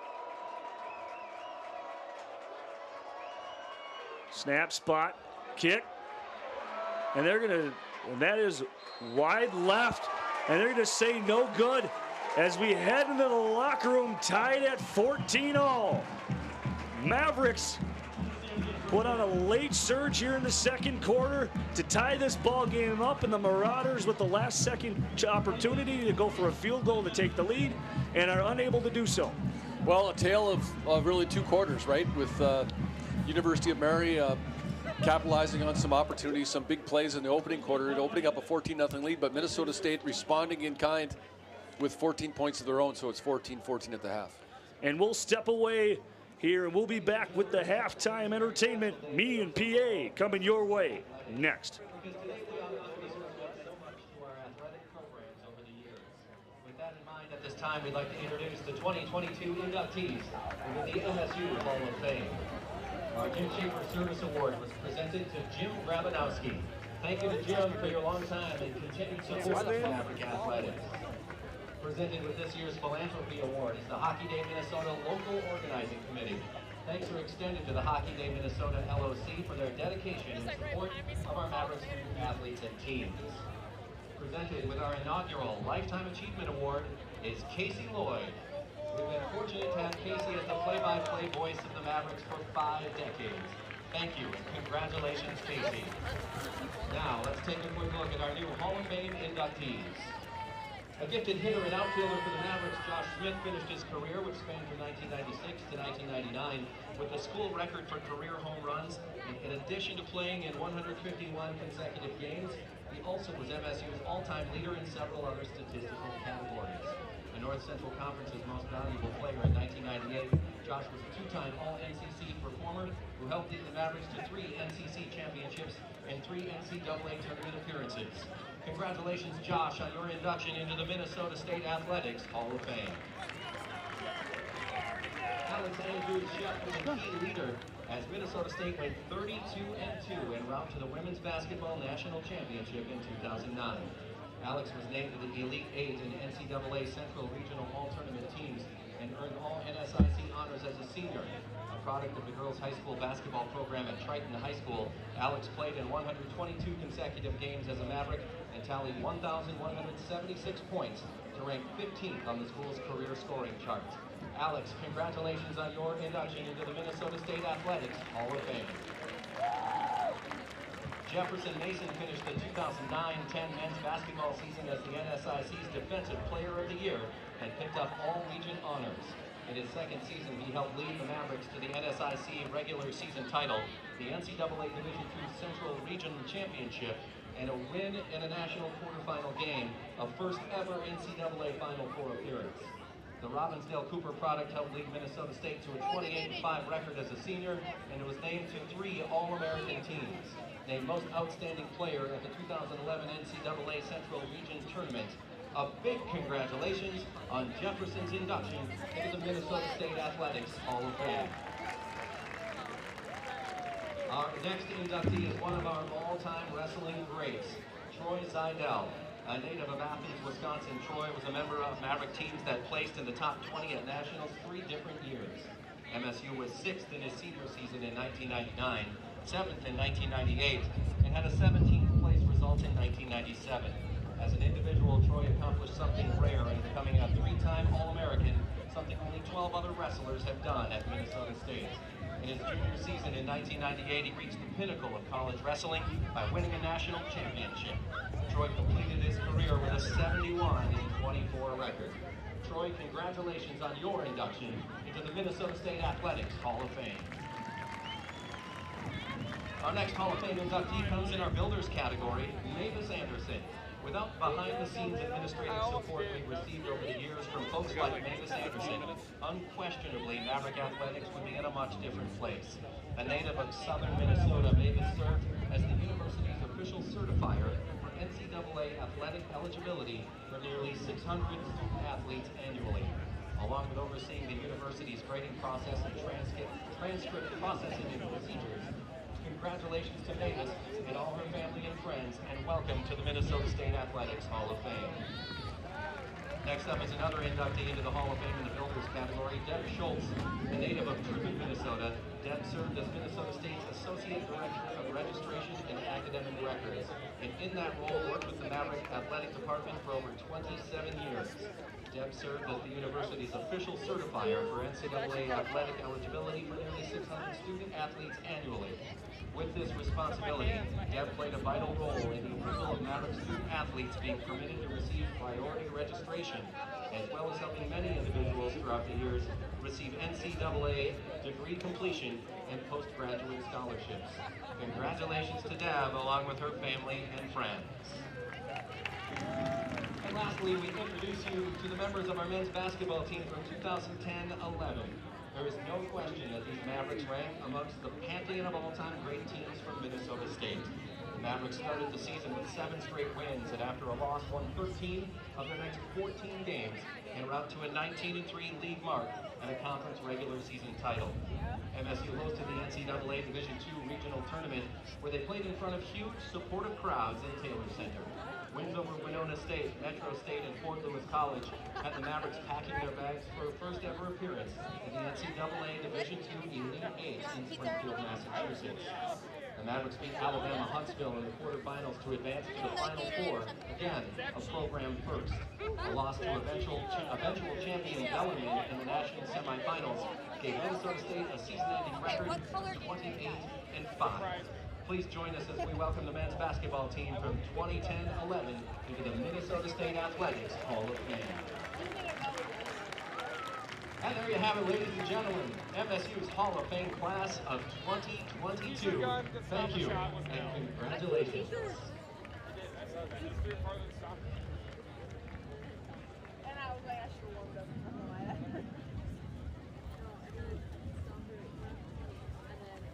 And Maverick fans, please welcome back to the field the Maverick Machine.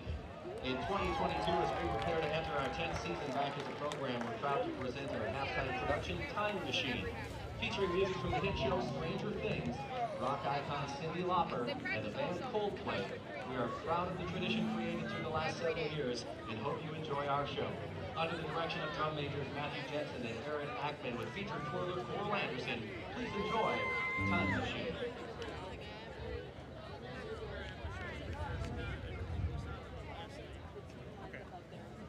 Oh, he was telling me about it.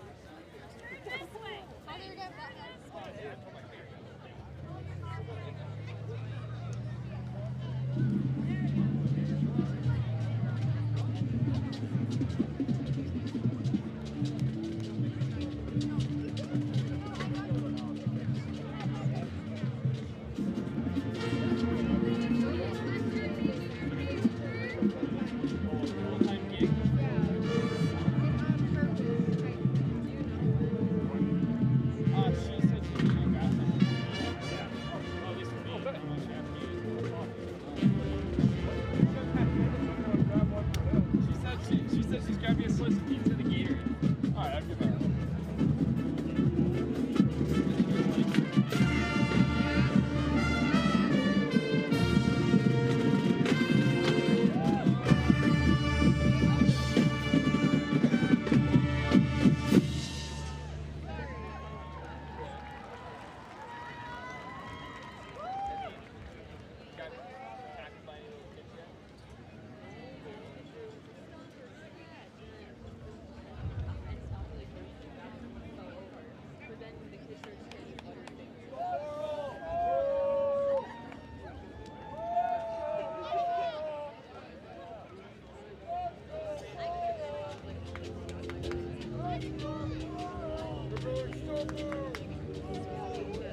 Welcome back to Blakesley Stadium. I'm Brian Kelly alongside my partner, Paul Allen. And PA, during that first half was very interesting. Marauders got off to a hot start. They were up 14-0. But the Mavericks came back and tied it up all at 14, and that's where we sit here at halftime. And I took a look at some of the stats, and some of the things I wanted to highlight here is the time of possession. It's nearly doubled for the Marauders on the offensive side. And it's kind of amazing to see the Maverick defense out there for 20 minutes and only giving up 14 points is quite remarkable. It is. The Marauders really taking advantage of a couple of big plays. Offensively, you take away those big plays, obviously, and things might be a little different. But Minnesota State opportunistic in the second quarter in particular. We talked about how the tide turned once we got into the second quarter. The Mavericks susceptible to the big play. A couple long runs, a couple long passes in that first half. Got a couple big plays of their own on special teams. Vavel with a nice punt return that got it down to the 5. Eventually MSU scoring on that one. And then MSU did get a turnover there in the second quarter as well. Yeah, it was a sack by Chance Bowen, that turnover on downs. Bowen, that kind turnover of, downs, that really changed the momentum of the game, really. It was a sack at midfield, and that really just kind of made it, you know, that sparked Cam Dean and Jalen Sample, and more so Shen Butler-Lawson. It was an absolute game changer, and you could just see it on the sideline for the Mavericks. Yeah, a couple things, and then MSU size advantage, I think, along the line over the course of the game's going to come into play here in the second half. Minnesota State, I think, started to dominate along the line, something you mentioned that MSU was going to have to do if they expect to get back into the game. And that's sort of what happened, I think, there in the second quarter. And their run defense picked up a lot more, especially towards the end of that second quarter. They were running all over them that first quarter and early second quarter, and you could see Coach Glow kind of trying to reassess his defense and come up with a different strategy, and so far it worked. Yep, it did. And Minnesota State has some playmakers back in the secondary, I think, and then once the defensive line sort of started to settle in there and finding its rhythm in there in the second quarter, I think you could see things start to change. So interesting second half coming up here with about 4 minutes left here in the halftime break, and looking forward to a good second half. MSU hoping to continue what they established there in the second quarter. And PA, it's been a busy homecoming weekend here on campus, as yesterday was a very, very victorious Friday for Minnesota State. It was the nationally ranked soccer team, women's soccer team, picking up a nice win over MSU Moorhead here at the pitch. The MSU volleyball team on the road picking up a really nice conference road win at MSU Moorhead, and then the women's hockey team kicking off their season with an exhibition win, a 5-1 victory over the University of Manitoba down at the Mayo Clinic Health System Event Center. Also with homecoming, it's one of those things where we also have our Hall of Fame event, and we had our event last night recognizing four former student athletes, and Josh Smith, a baseball player, Jefferson Mason, a basketball player, Troy Zedell, a national champion wrestler, and Alex Andrew Shep, who was a key player on the women's national championship basketball team back in 2009, and then Deb Schultz and Mavis Anderson, a couple of MSU administrators in the admissions office, compliance and eligibility folks, inducted in the builders category. And then we had 3 other awards, Brian, besides in the team category, the men's basketball team that went to the Final Four in 2011 in Springfield, Mass. NSIC champs, regional champs that year, a team that Jefferson Mason was on. And then we had the Hockey Day Minnesota group that we had a very successful event here. Absolutely. Back this past winter with a 7-day hockey festival, outdoor hockey event that happened here at Blakesley Stadium. We recognized the committee, local organizing committee, with a philanthropic award, and we had Jim Grabanowski, a longtime ice hockey official for us, picking up the Jim Schaefer Service Award, and then last but certainly not least, the inaugural Lifetime Achievement Award to longtime MSU broadcaster Casey Lloyd. Casey spent 50 years in his relationship with MSU, calling Maverick events, mostly basketball and football, but people forget that Casey also was called, over the course of his time here, softball, women's basketball. And in fact, he was down in San Antonio in 2009 when we won that national championship in women's basketball and called the game there for KTOE. And in ice hockey, in men's hockey, I've been on the road with Casey. Casey did the broadcast in 1991 when we lost to UW Stevens Point, the national championship game in Elmira, New York. Yeah. And so he's done it all, and he started as a student back in 1970, long before a guy like you was born. So extremely honored to present Casey, and really cool that we could recognize him in that fashion amongst all his friends and family at last night's event. Yeah, and when I started this back in 2018, 2019, when you first started giving me my shot, I got actually a chance to meet Casey for the first time when he was doing the women's games, and I'd come on and do the men's games with Jordan. I didn't get a chance to converse with him very much, but he is a very outstanding and he presents himself so well.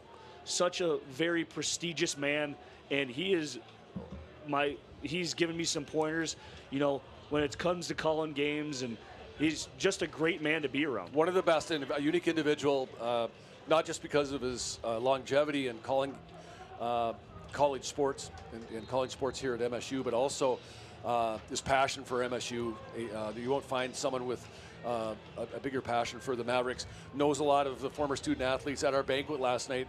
A couple of the individual inductees, Alex Andrews mentioned Casey. Jefferson Mason mentioned Casey during their induction speech. So that's I think a pretty cool thing, and obviously feel fortunate to know Casey since I started here in '85. He was one of the first guys I met. I remember Casey climbing up into this crow's nest we had in Auto Arena where we used to play basketball, and it was a ladder. You had to climb a ladder to get up into that press box in Auto Arena. Casey was lugging his equipment up there, so it was yeah, he's really a cool guy. Yep. It was really fun to see his son John and his wife, who live out in California. John works for NBC out in California, and John's wife is a reporter for NBC, and John Lloyd has done really well for himself. It's been a long time since I've seen John. He's a friend of mine as well, and so really cool that Casey's family could be there and to see him and receive that Lifetime Achievement Award. Inducted into our Hall of Fame. I don't know how many awards Casey's a lot. It's been a lot. This is just another way we could recognize his contributions to MSU athletics. Absolutely, and for an individual to stick around for 50 years with the school is absolutely unheard of nowadays, as you see a lot of Vince Scully maybe. Yeah. Oh, really cool. Rest in peace to the late Vince Scully.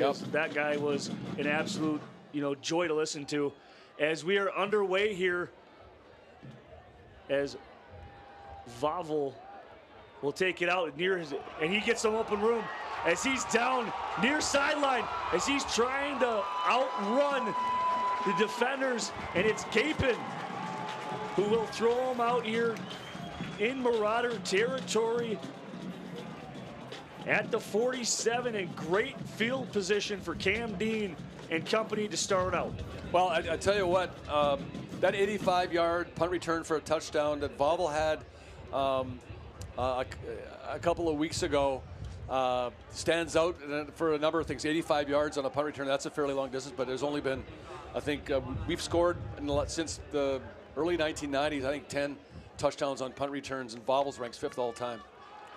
And here's Vassar as he breaks a one-arm wimpy tackle. And he'll go forward with picking up about 5.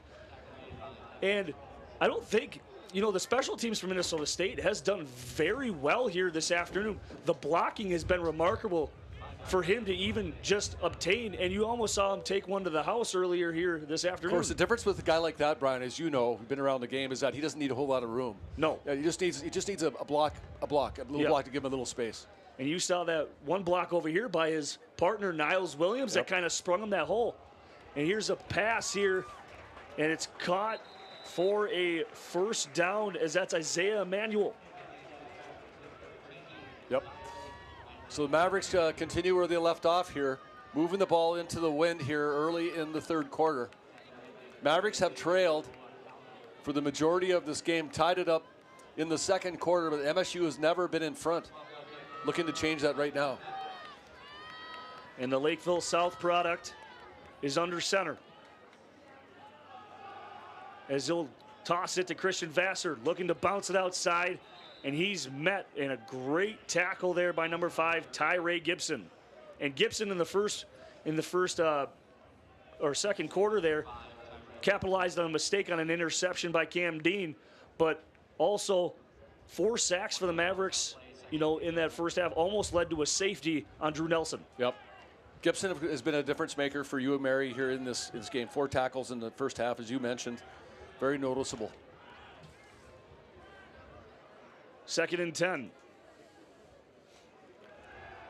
Designed QB scramble as he picks up some blocks, and he's got a wide open Isaiah Emmanuel for a touchdown. And that is a 31-yard touchdown reception. Mavericks, for the first time, find themselves out in front. Well, broken coverage play leads to Minnesota State's first lead of the game. A lot of weapons now for MSU. You cannot key on Jalen Sample all the time. MSU has more players on the outside who can also catch the ball. Yeah, Tyrese Gibson, and I believe that was Trey Gullah-Coward that had a little bit of a miscommunication that allowed Emmanuel to escape and was wide open, and the Mavericks find themselves up 7, and PA Cam Dean did exactly what he needed to do. Showing a lot of poise for a freshman quarterback, as we mentioned. He's a true freshman. And let's take a quick look at the replay here on that pass from Camden Dean. As you can see, there was a complete miscommunication by Tyrese Gibson, allowing Emmanuel to have at least about 5 to 7 yards of separation, and a great block by Christian Vassar to pick up on the backer to allow Cam Dean that little assignment, to allow him to get free and to have that time kind of to, you know, visualize what was going down.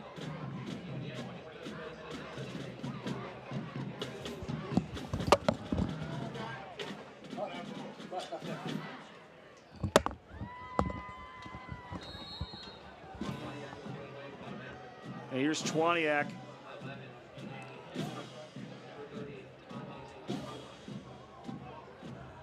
And another short kick here from Twaniak.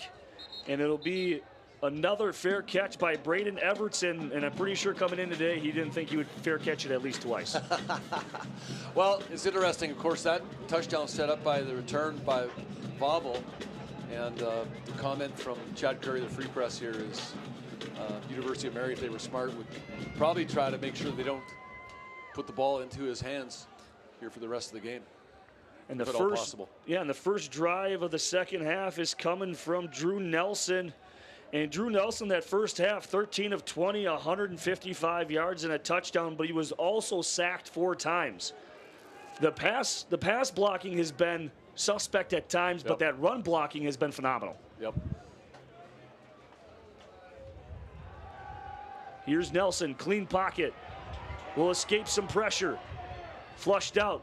Looking for his receiver and finds him. Oh my gosh. And there's some extracurricular activity as there was some shoving going on, and that was by the receiver, Riley Pothost. Well, here's the deal, Brian. Yeah, you'll notice, Brian, if you're a very smart individual, one of the things that isn't here that you typically see at a football stadium is a lot of space along the sidelines, but you'll see the receiver get pushed out of the bounds, and Mary, not happy about it, but there isn't a whole lot of space on the sideline on either side of the field. There's no track that you typically would have. You look at Blakesley Stadium's kind of a unique setup here, and one of the issues that's always been a little bit scary is when players go out of bounds, and if they're running toward the sideline and they go out of bounds, there's not a whole lot of room to stop. Yeah, I was going to say in that replay, you could kind of see Terrell Hall shove him when he was already kind of established himself out of bounds. So, and then a response from the Mary player. So they're going to. Of the game. The result of the play is a first down. So, obviously, the first down comes as a result of the catch on the play. And I believe they both received personal fouls, so that's their first. And Terrell Hall, that all started with him as, you know, as it looked like more so from 15 Riley Pothost that, and here's a little wide receiver pass, and it's tipped up in the air and picked. Oh, a drop by Peyton Conrad. as he had it in his hands. What a play by number 0, and that's Simone Anderson.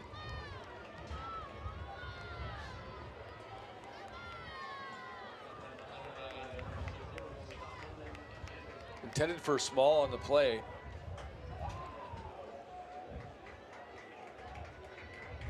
About 10-yard line. Pretty good job by Anderson to get the hand on the ball in the first place, and then another teammate came over and almost intercepted it. Yeah, it looks like Conrad almost came up with it, but it was the ground that jarred it loose. What number is the ground? Oh, I don't know. There's no number. There's no number. No number. And here we go again with Kittner picking up right where he left off.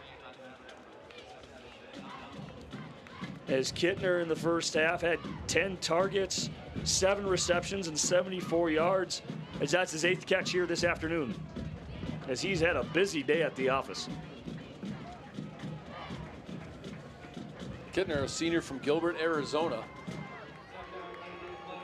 And here again, finding these southern warm state boys coming up to North Dakota. Yep.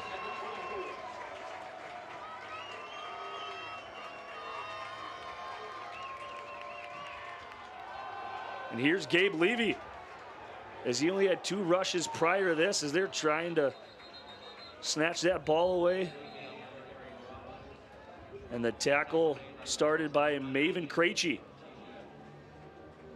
Of course, Levy did have that 44-yard run, a large part of what he had in the first half. He ended up in the first half with 53 yards, but 44 of it coming only the 3rd carry on the day for Levy. And you came into this game, you thought they would use a little bit more of Levy, as you know, last week he ran for 76 yards, but it was Small that did the most of the work, and he had over 170 yards rushing.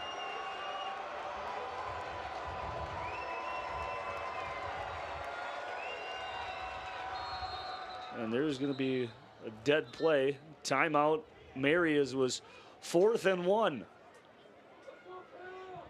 And that's the first timeout for Mary, as this could be a huge stop. As you could hear PA with that timeout. Right before then, the crowd seemed to be really getting into it. Yep. It's 4th and 1. Pretty big play here, obviously, in the 3rd quarter. Take a look at this replay here real quick. As we're going to take a short break, and we'll be right back after this commercial.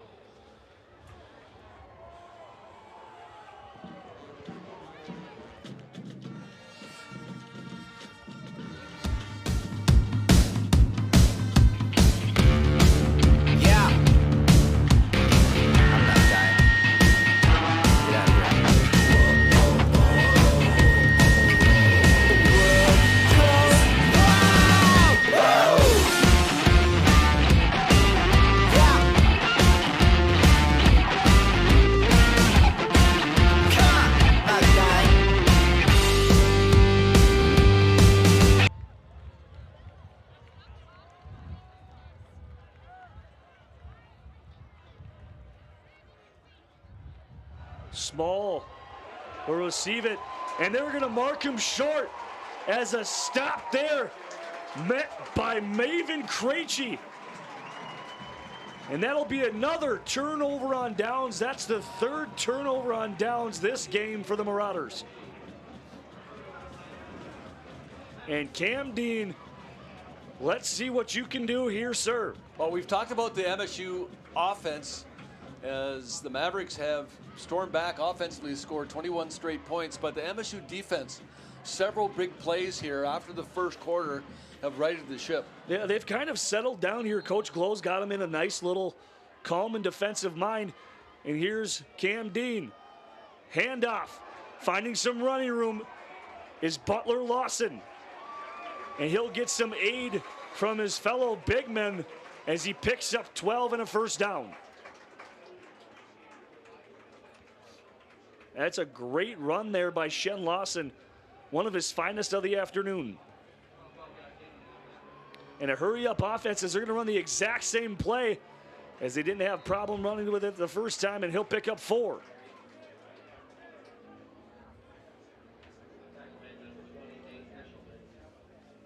And a great design play here, as you see the offensive line creating a hole, and Sample sealing off that edge rusher to allow Shen Butler Lawson, excuse me, to get free.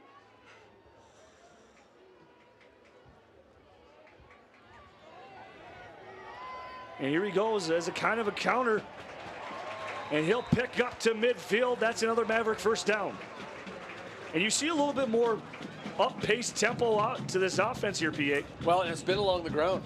MSU using the legs of Shen Butler Lawson here in this drive. And the exact same play ran again as Butler Lawson will pick up 3.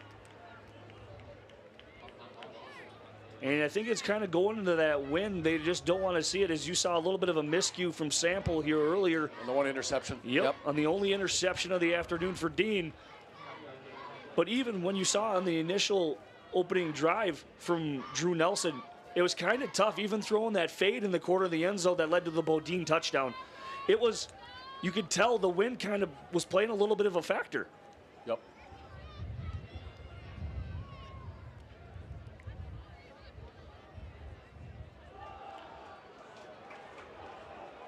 And for the first time this afternoon, you'll see Colin Kadolf with a rush. It usually is kind of windy here. I tell the story, and I've been around long enough. We were playing Morningside here, and Morningside's punter was leading the country in punting. He was punting into the wind, going from the south to the north, and shanked one off his the right side of his foot, and it went over the stands out of the stadium on the right side of the stadium on the visitor side.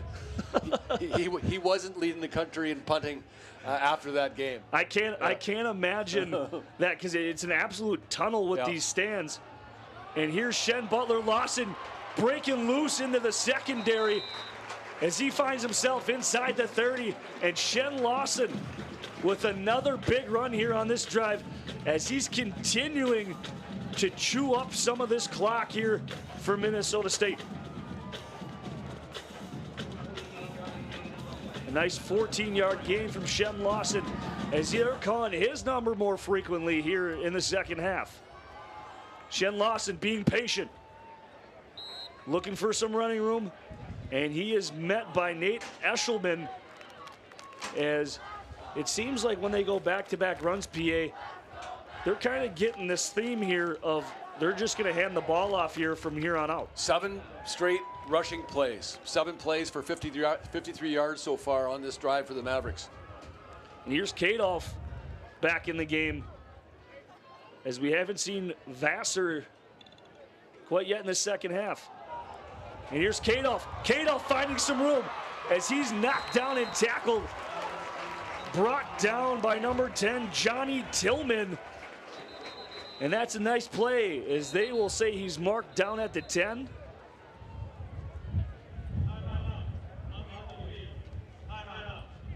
And there's a timeout on the field,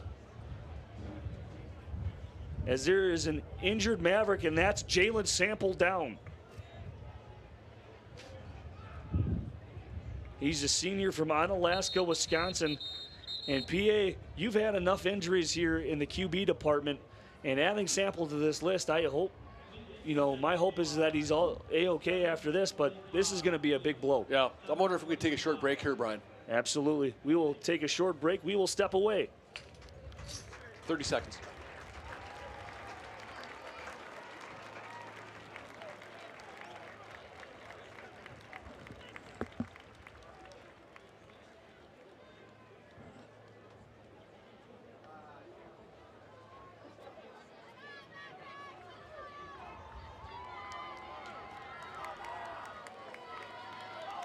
Back to the action here at Blakesley Stadium. Brian, Minnesota State continuing to drive, face a 1st and 10 situation at the 24-yard line.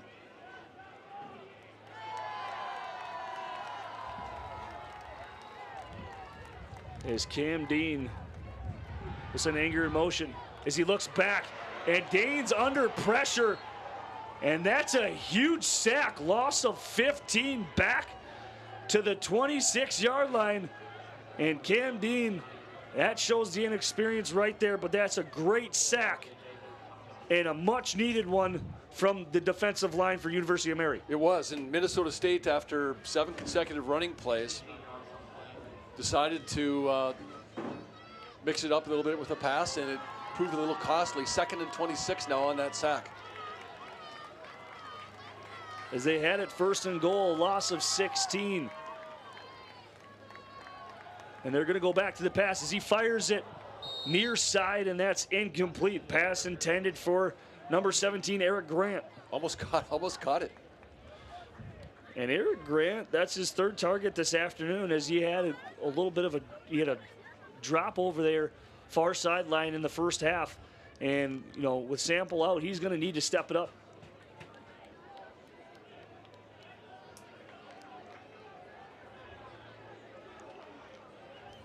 And I want to kind of say here, it's 3rd and long, PA. You're going into the wind. What do you kind of think here? Do you run one or do you throw it and just do? Cam Dean will do a quarterback design run, and he's met and hit hard. Well, you're in field goal territory now with that quarterback draw. Camden Dean. Yeah, he was met by Johnny Tillman and Trey Collard. Chwaniak in for this attempt. It's going to be about a 34-yard field goal attempt. And wind vastly in his face, and you can kind of see that ball as it didn't even make it to the net, but it is good by Chwaniak. And he puts the Mavericks up 10. A nice 34-yard field goal, but you can hear the moans and groans from the crowd, PA, as you kind of saw that one, and the wind just took it. It held it up. The wind held it up there a little bit. Chwaniak, nevertheless, with the field goal, makes it a 24-14 lead. Minnesota State trailed 14-0 at the end of the first quarter, and now has scored 24 straight points to take a 24-14 lead. Yeah, 24 unanswered points. And Drew Nelson needs to find something on this offensive side to finally get it going. The Mavericks have shut down the run game.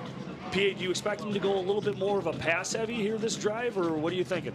Well, it'll be interesting to see what happens here. They had some success running the ball with Small, but MSU seems to have made the adjustment now. And with your wind at your back, you would think, although they haven't had any success in throwing the ball with the wind at their back so far in this game, either in this quarter or certainly back in the second quarter as well. So no, they haven't. I don't know, a little bit of a challenge here for UMary to get their offense back running again like they did earlier in the game. And you'll kind of see a little bit of a different format here as you'll see Kittner right where Everson was, as Chwaniak kind of pooched it, as they're just trying to keep it away from him, and he'll kick it deep.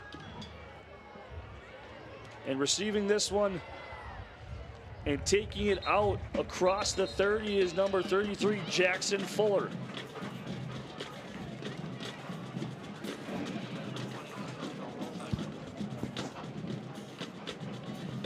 First time we've called Feller's name this afternoon.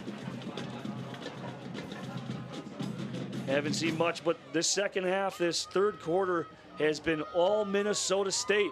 24-0. Drew Nelson, what can you do? 6:06 left to play. The Marauders. Kittner, top of your screen. As he'll look, and Gapin, ooh. And he got absolutely lit up, and what a hit by number 3, Terrell Hall. And it's a good thing Terrell Hall led with his shoulder on that one, because that's a play where, you know, you'll see in the past a lot of guys would have led with their helmet, and that is what they're trying to, you know, kind of diminish here with that and develop a new tackling style. Gain of about 3 on that play. As Gapin's in motion. Nelson will keep it. And he'll find his trusty, reliable Kittner for the first down. And that's his 9th reception.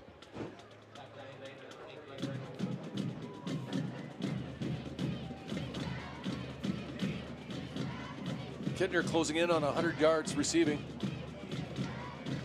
with that catch.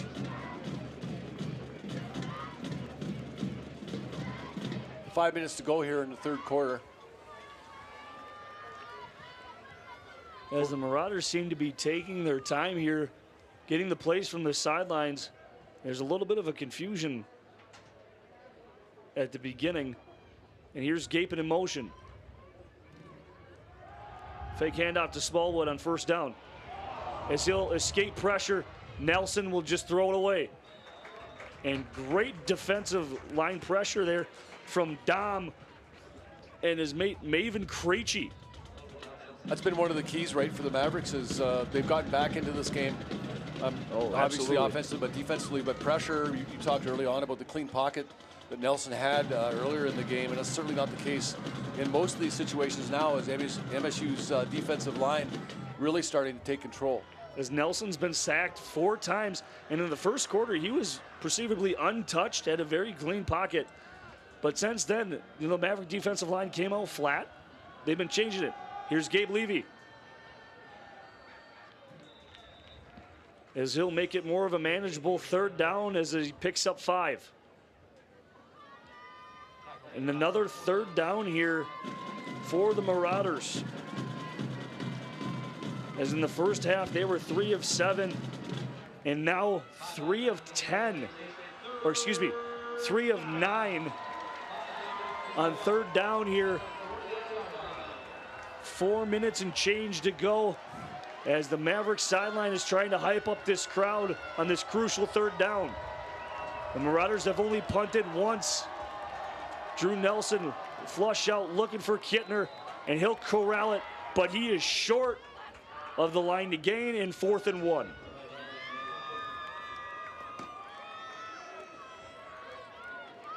And no surprise here, you're going to see the Marauders go for it on 4th and short.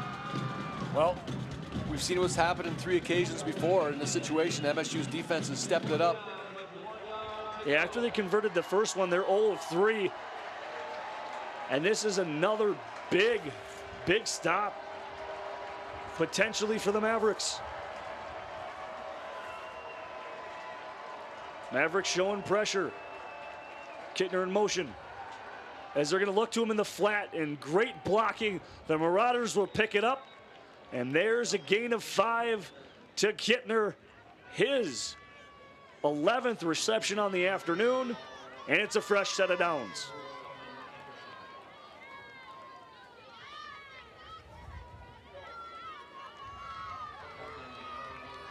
As it seems it's been Kittner and Gapin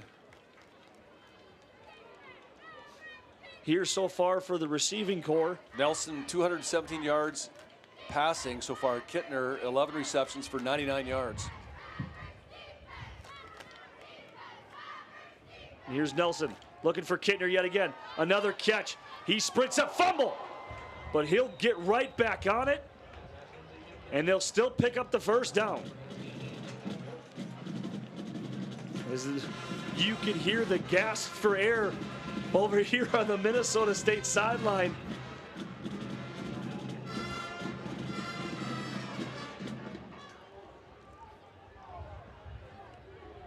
And a little bit of a hurry-up offense if they've taken their time. And there's going to be another defensive encroachment. And Nelson's directing traffic. Kittner, end zone, well overshot. But it was a great opportunity for Drew Nelson to capitalize on the encroachment penalty. Probably a free play is what you're inferring there, obviously. As Nelson had all day, but after he released that PA, he got kind of roughed up by 3 Mavericks. Catching his breath now. I think he probably got the wind knocked out of him a little bit. Just threw the ball a little bit too far for Kittner to catch it.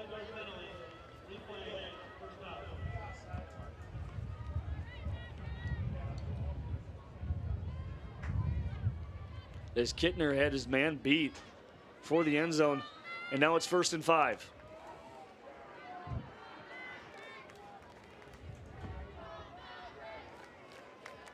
And PA, you keep looking at when he does the clap, there, you see at least one Maverick defender almost jump off sides every time. Yep.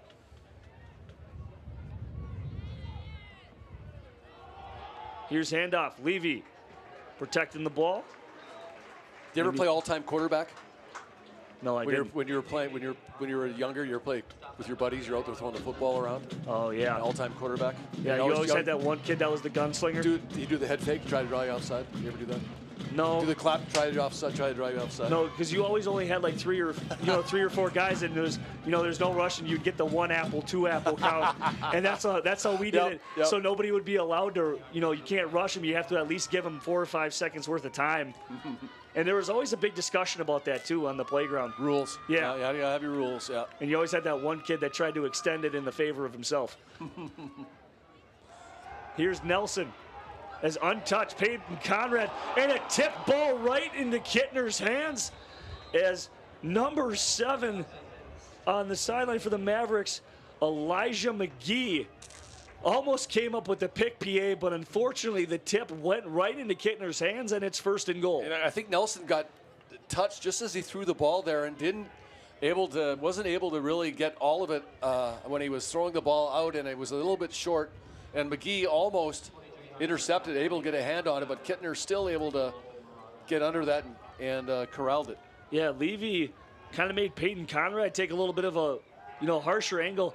And here's Kittner, and in the end zone, and he finds himself a passing touchdown from Danny Kittner. That's Colin Gapin into the end zone, 4-6 for the Marauders. Yep, so they put Kittner in motion. He ends up behind the quarterback, just a little bubble screen out to the right, and then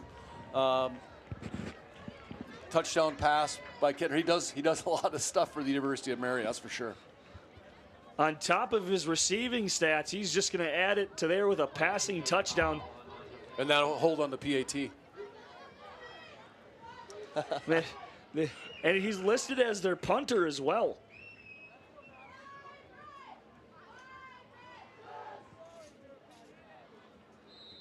And that's good. And now it's a 3-point game. The Marauders are making this one interesting here in Mankato. With 57 seconds left here in the 3rd quarter, this quarter has gone by very fast. It has. Yeah, as that was a great drive by Drew Nelson to get them what they needed, and that was 7 points on the board. And they put it in the hands of Kittner there, the 5'11", 180-pound wide receiver from Arizona, who does it all for them. Adam Thielen, when he was playing for the Mavericks, if you recall, a lot of people forget that Adam Thielen was also a punt returner for Minnesota State, and also, by the way, held on the PATs. In fact, it is kind of funny. I remember when the Vikings, when Adam first really started gaining attention with the Vikings, and they had some problems with the punt returners. I texted a couple of the Viking staffers. I said, Thielen's our all-time leading punt returner. He can return punts for you guys if you want to. And but Kittner's that guy for the University of Mary. He can do a lot of things. And anyways, 3-point lead now for Minnesota State as we near the end of the 3rd quarter. As with the wind at their backs, the University of Mary for the first time has been able to score from that end of the field. Here's Powell. As they are going to give it to him as a touchback, as it barely snuck in that pylon there. And I'm surprised they're still kicking to number 2. A little risky with the wind at your back, I guess. It's why would you kick that? I guess with the wind at your back, and it's a right-footed kicker, it's going to curl back to the left. You still run the risk of kicking it to Vavel. You could do a pooch kick, and put it in one of the upbacks. Yeah. Maybe. I mean, you're at Minnesota State. You have 2 very dangerous, and at any time, both Niles Williams and Vaval, excuse me, they can return at any time, but I'm surprised they haven't given Niles Williams a little bit of a shot. As I believe that's Christian Vassar, and he'll only grab 2.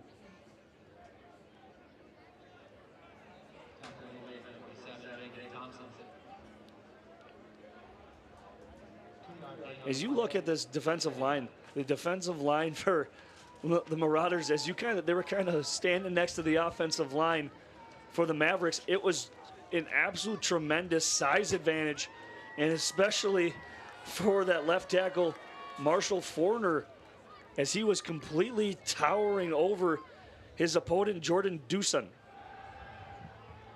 as he's looking for Anger, and Anger drops another one. That's the third drop here this afternoon for the Mavericks. And now they find themselves on third down, and not exactly what you wanted to see, PA, on this offensive drive after the Marauders came back and answered. 11 seconds left now. Minnesota State will get their wind at their backs here in the next quarter. We're not quite there yet with another play to go. As the play clock's under 10.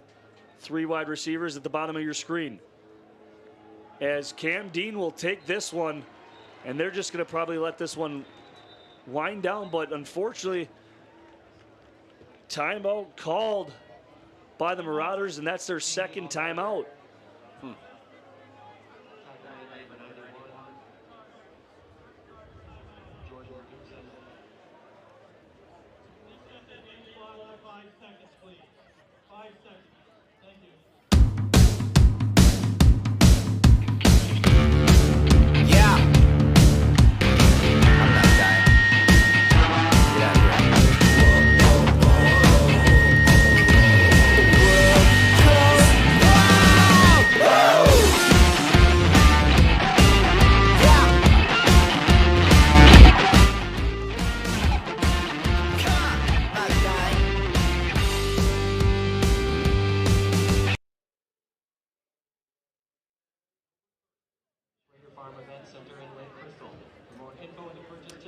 So we're back here at Blakesley Stadium. The Mavericks head into this 5 seconds to go here in the third quarter. They're going to force Minnesota State to punt the ball. And here's Danny Kittner back deep. It's a great punt by Max Pelham. And that ball will touch the ground and will be downed. And they say it won't touch any of the Marauders, but there are flags on the field. Kittner wasn't, there was an MSU player in there unable to, the signal fair catch, as you mentioned, unable to catch the ball. I think that call might go against the Mavericks.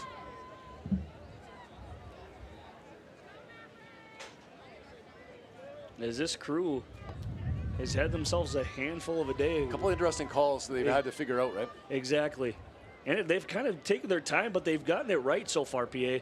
And that's all that you can ask for. I think they've got it right. Yeah.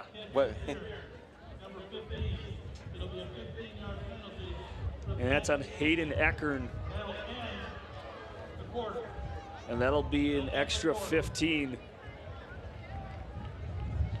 And the third quarter has come to an end. Mavericks find themselves up 3 in a dogfight here at Blakesley Stadium. Fans, at this time, we would like to introduce to you this is your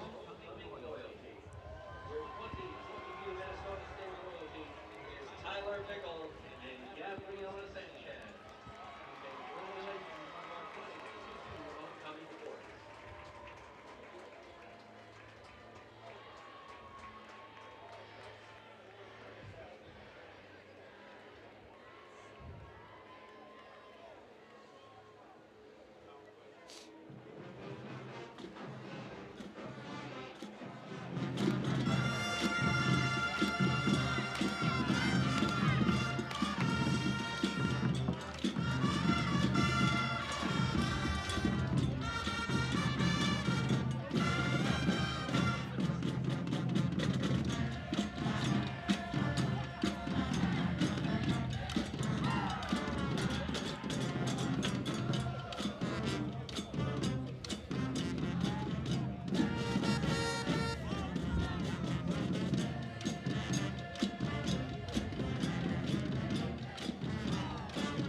Welcome back to the dogfight.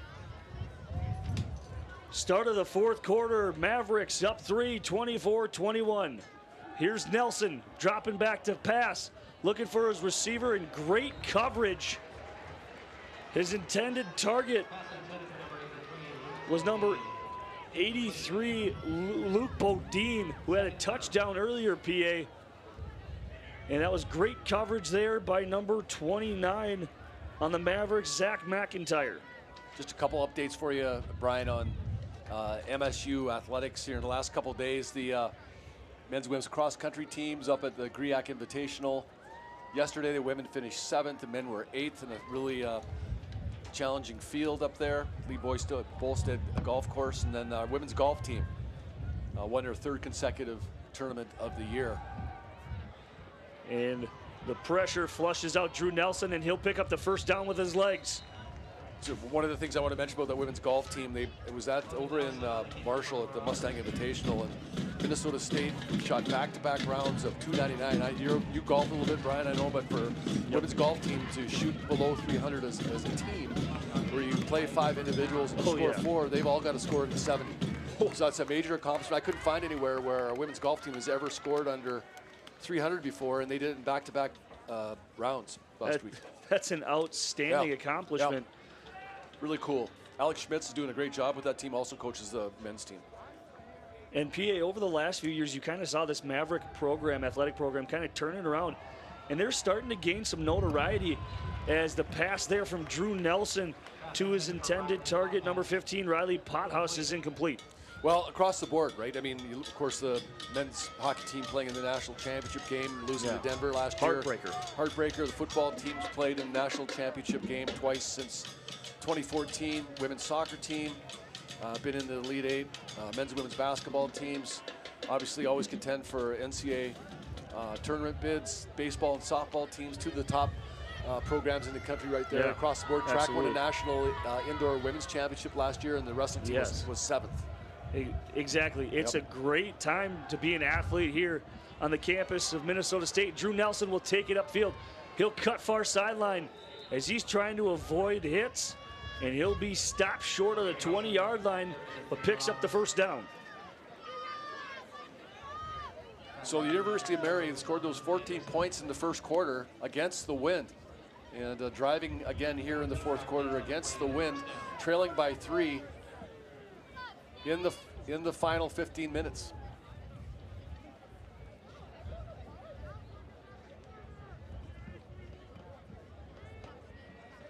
As the play clock ticks under 10.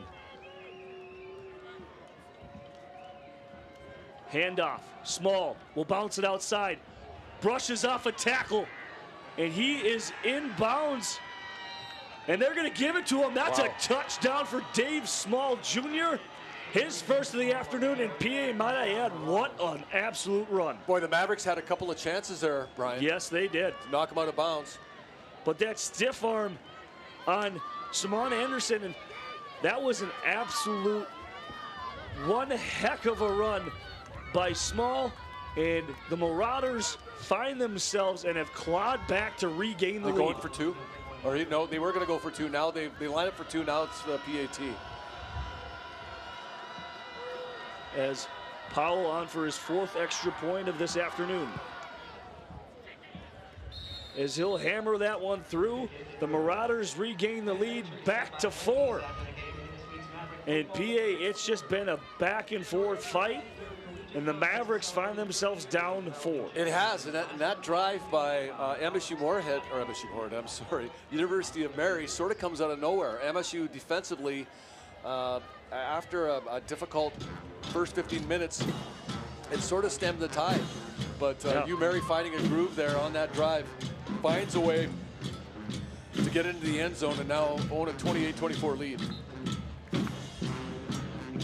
And they played a great 30 minutes of defensive football in the second and third quarter.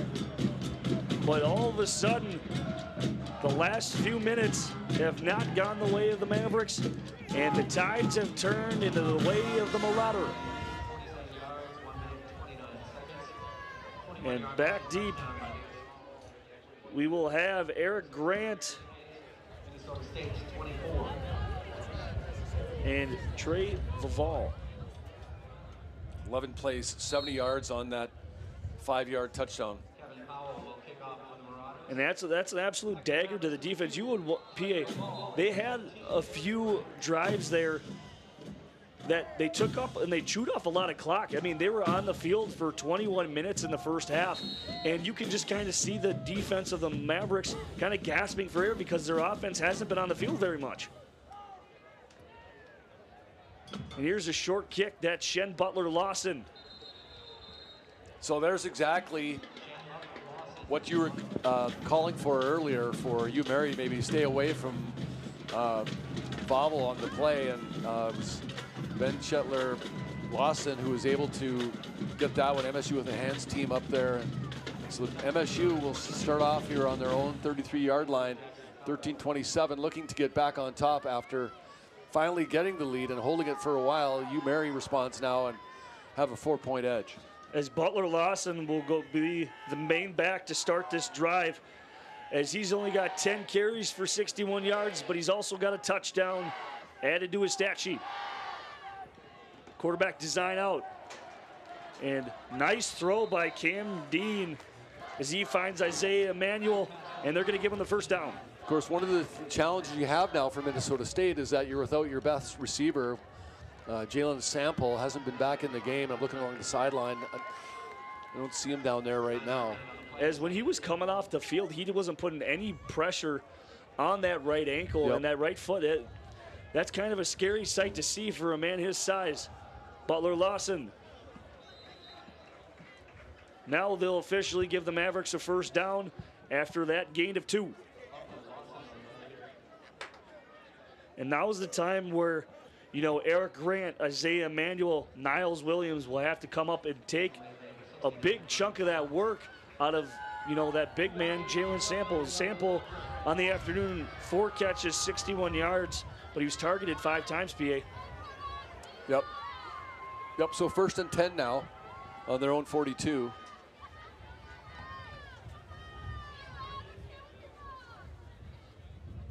And a little communication. Here's Niles Williams. They're going to hand it out to him in a jet sweep. Good block there by Shen Butler-Lawson.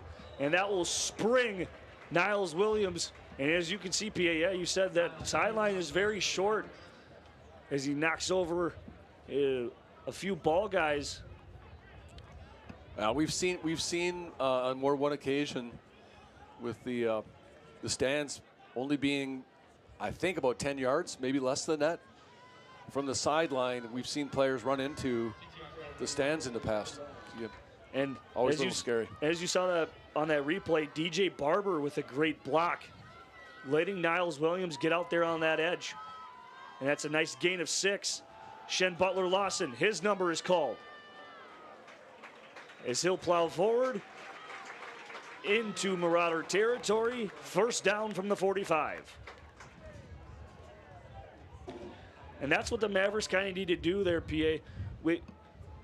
They need to establish that run, chew up some clock, and make sure that defense gets some rest here because they've been on the field an awful lot. Over 30 minutes of game time they've been on the field. You've talked about the time of possession, and the University of Mary's done a pretty good job of holding on to the ball when they get it. Long drives.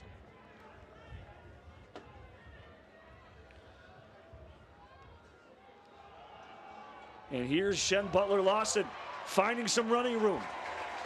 Tackled and brought down by Devin Beck. And Devin Beck, that's his first tackle here this afternoon. As it's mainly been his counterpart, Devin Charles and Johnny Tillman.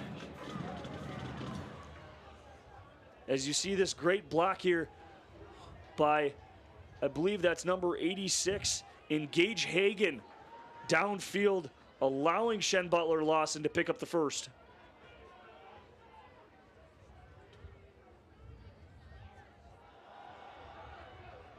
And on consecutive plays, Butler-Lawson gains 9. 2nd and 1 inside the 25. So the junior from Augusta, Georgia, Shen Butler-Lawson, he looks bigger than 6 foot 205 to me. Oh yeah. Runs hard, has a little bit of juke in him, and can turn left, turn right. There's another one, but his strength is running north-south. Exactly. He's not afraid of contact either, PA, from what I've seen. And as he runs through his defender, as that was number 38, Trey Galla-Collard. And they got a first down at the 13. And they continue to run this hurry-up offense. And here's Shen's 4th consecutive carry as he'll bring it inside the 10. And there's a fumble. As they're going to say he was knocked down, the Marauders recover from the time being. That's what everybody's celebrating.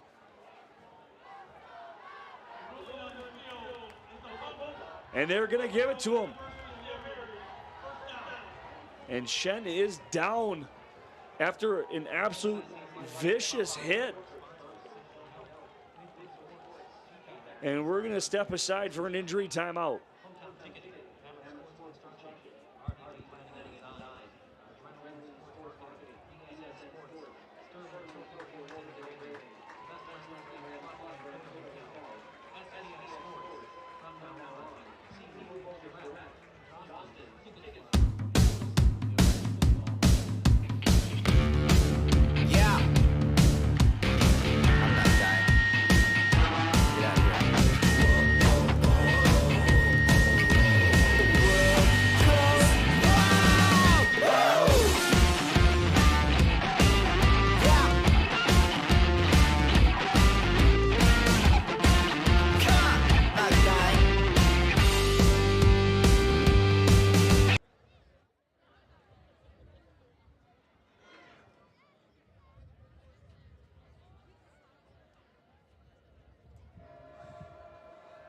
Welcome back. Small with the carry.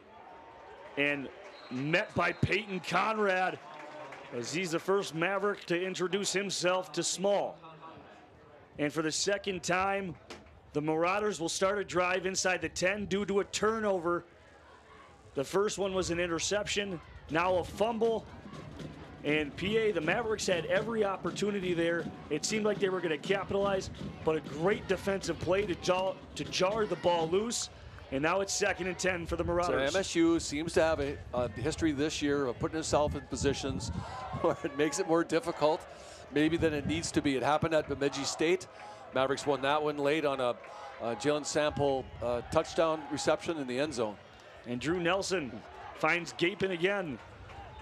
And Gapin is met just outside of the first down marker. And that was a great design play there, PA. A little play action pass, a little bootleg out, and Nelson finds his receiver.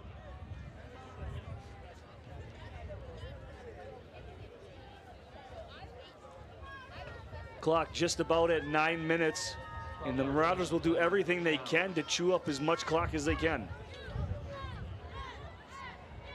That means running the ball, you would think. You would think so, but on the arm that you have of Drew Nelson, and they're running these slants, these little outs, these curls, these 10-yard curls. They're doing an excellent job, and here's the handoff to Small. And a great tackle there by Maven Krejci.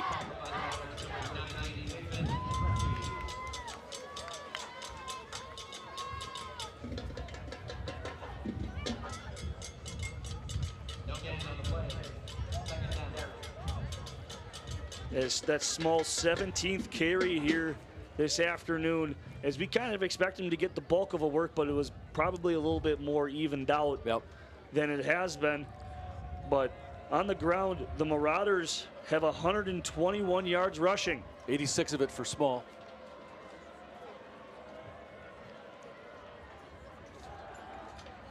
Nelson back to pass, finds his receiver, caught just shy, as that was his tight end Bodine, as we saw him in the first quarter, and now he's kind of getting some attraction here from his quarterback, as it's 3rd down and 1. Mavericks need a stop. Hopefully Shen Butler Lawson is on the sideline cheering on his defense to make sure that they can get his back here and get the ball back. As you know, PA is an athlete, as you competed.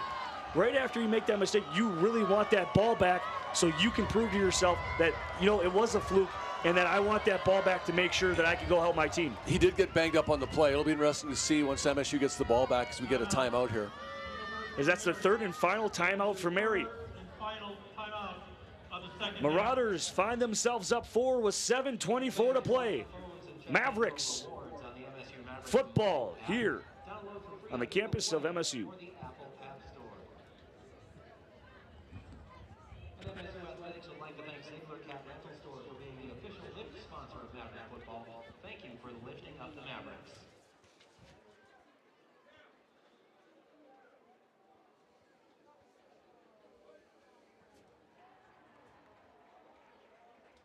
Buffalo Wild Wings wants to help you get through the week, and that's why they've created Wing Tuesdays with buy one, get one free traditional wings. Let's crush the week together with Wing Tuesdays. Catch all Maverick road games on big screens at Buffalo Wild Wings. Attendance 5,787. Homecoming crowd here. Beautiful Saturday at Blakesley Stadium. Is fresh out of a timeout.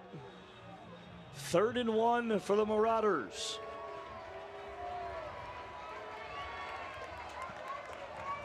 This could be a huge stop or a huge pickup. Kittner in motion. Nelson looking for Kittner, as it might have gotten away with a little bit of a hold, but Nelson doing some improvisation. And here he goes, picks up the first down at the 30. That's a big 3rd down pickup, as Nelson is slow to get up. Man, he's a tough kid, and he is showing every bit of it at 6'5", 215.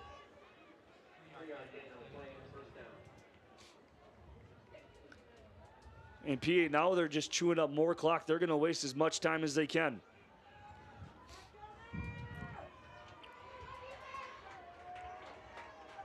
Mavericks need to force a turnover somehow. Mavericks in the nickel defense.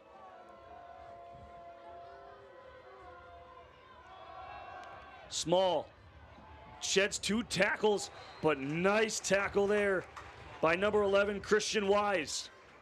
That was a good tackle there by Wise, and huge, because if he got away from Wise, there was nobody to stop Small. We've seen Small in this game, or especially early in the first half, where he's bounced off that like Weebles wobble, but they don't fall down, and is able to turn the corner on there. Not in that situation. It was a really nice tackle as Christian Wise stepped up to make that stop.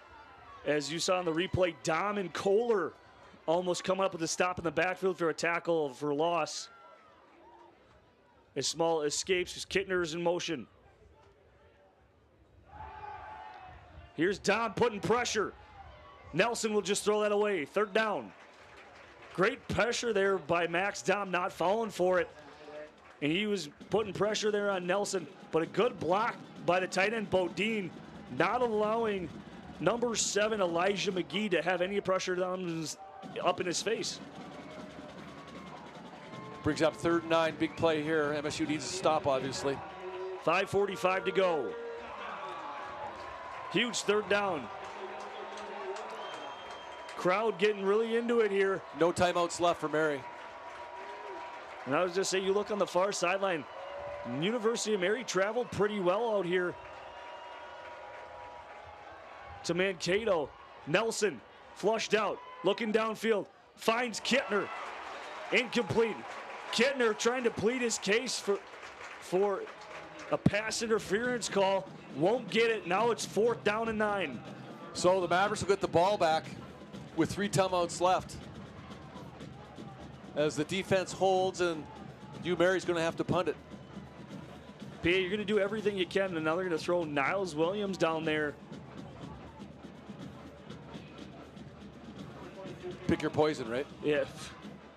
I mean, you got the 2 most dangerous, probably the most dangerous kick returners in the NSIC. Yep. Whether it's punt I or would agree. kickoff. Yep, I would agree. Here's Powell's punt, because that won't have much distance on it, as it gets a little bit of a friendly roll, but ultimately stops at the 40.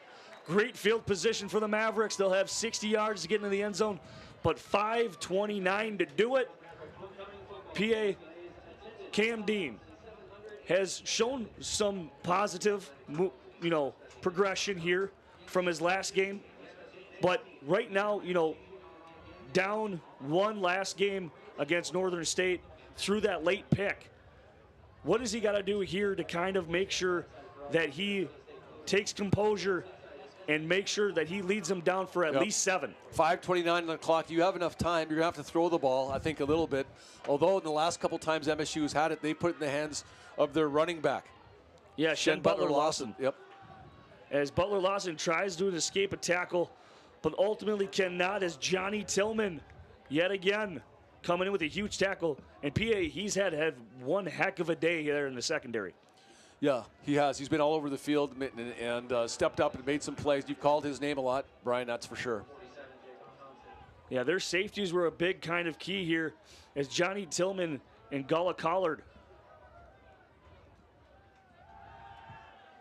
Oh, what a block there, but they're going to be a holding call as what a catch there by Niles Williams looking back.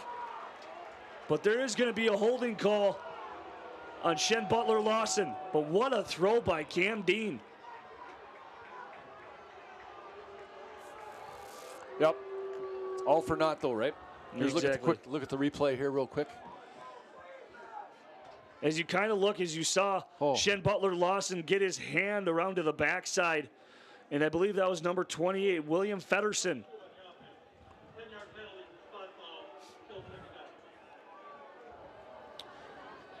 We'll see if that proves costly. In time, it looked like kind of like a good block there by Butler Lawson, but you know, you look at that replay, that hand extended outside of the, you know, the frame of the shoulder pads. Yep.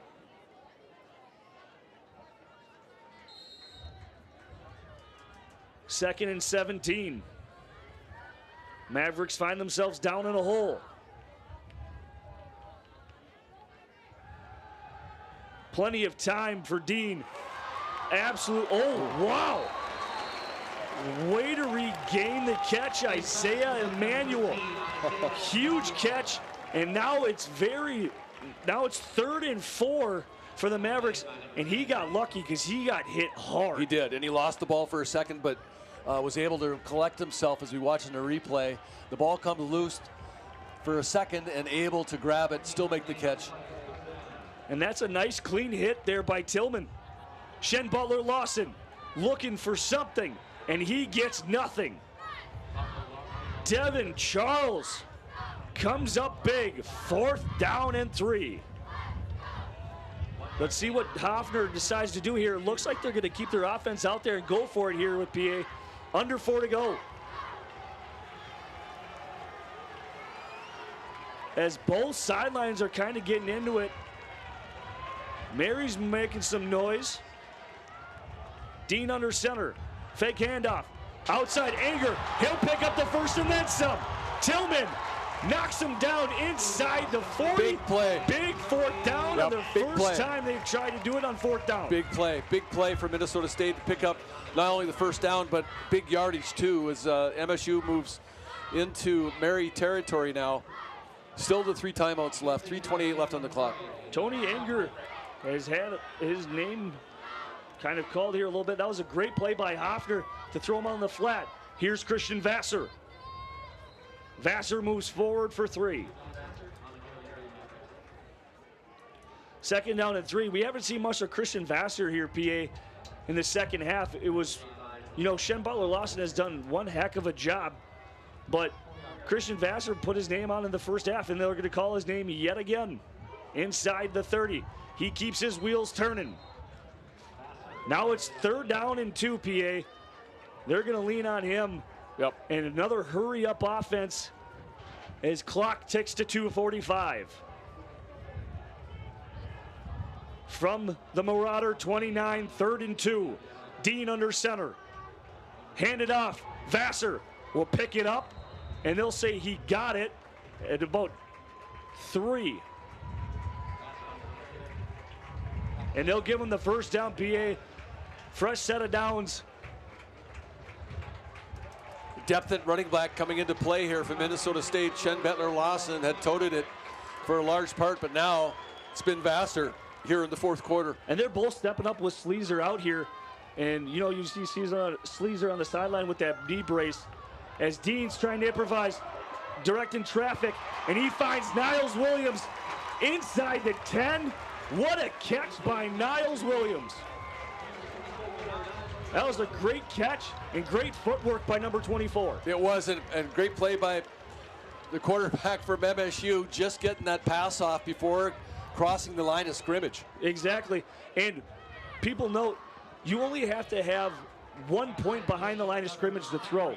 So that was a great job by Cam Dean for the situational awareness where he was on the field. Hand off. Shen Butler Lawson will absolutely waltz into the end zone, and he will beat some fellow students. And there's touchdown for the Mavericks. 1:57 to play. Mavericks find themselves up 2. Wow, big hole at the middle as Shen Butler Lawson finds the gap and basically went into the end zone untouched from about the 4-yard line.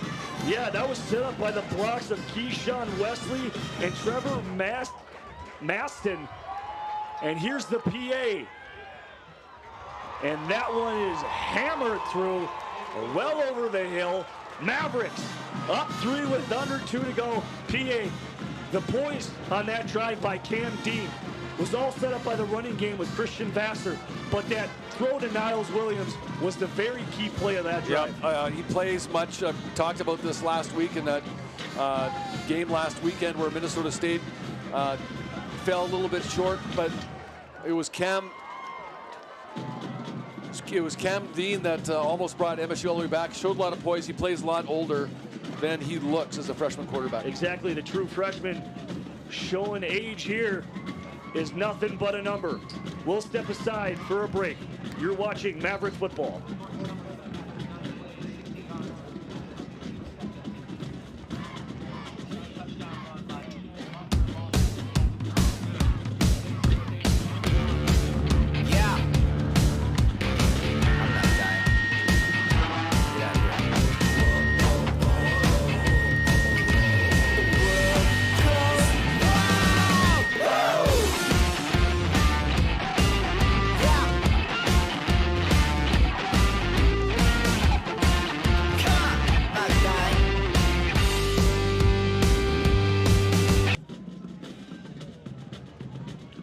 Welcome back.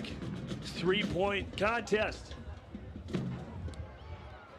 Here's the kick to Kittner. That'll be well into the end zone for a touchback. And now, PA, they've relied on the arm of Drew Nelson. They've gone to small.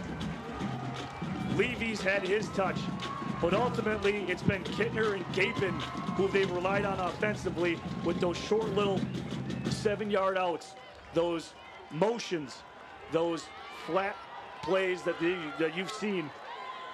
Where do you think they go here? 1:57 left to go in the clock. They're going to have to throw the ball. They've got a long ways to go. The ball's at the 25, but it plays in the way that they play with Kittner and those short passes, I think, right? Yep. Here's Nelson. Ooh, Mechie untouched, and Chance Bowen not allowing Nelson to escape, and you can just kind of see Nelson laying on the ground there.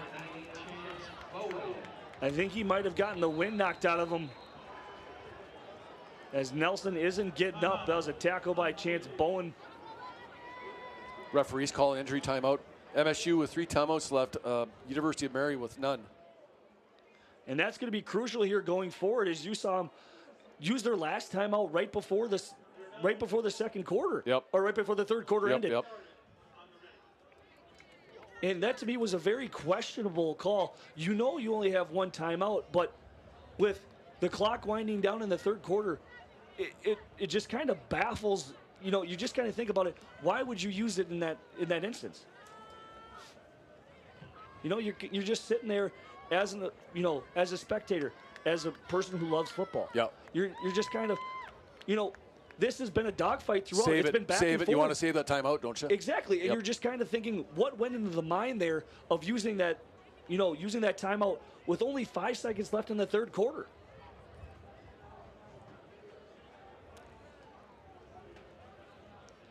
But anyway, this is where we sit, and Drew Nelson is still down, and he's not moving very much.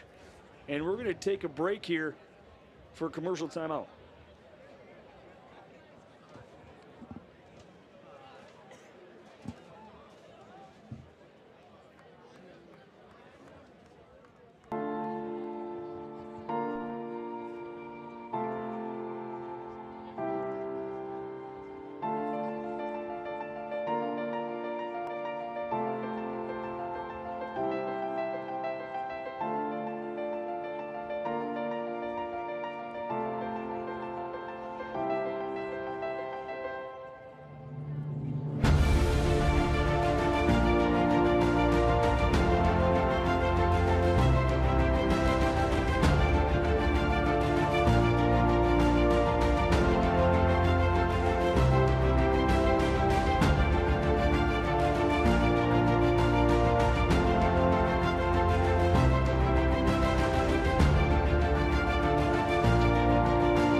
Welcome back to the broadcast booth.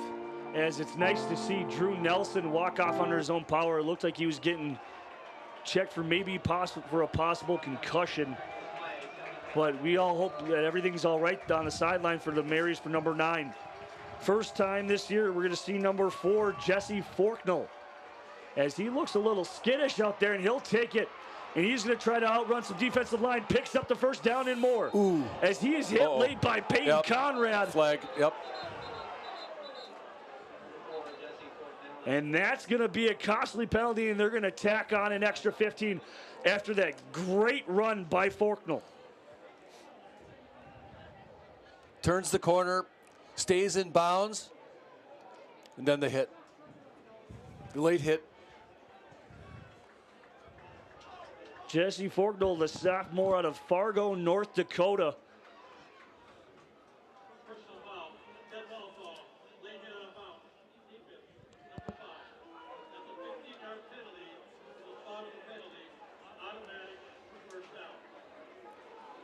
And they're going to take that to the Maverick 43. Great field position for the Marauders here with 1:27 to go. It's been a back and forth fight here at Blakesley Stadium. The Marauders trying to play spoiler.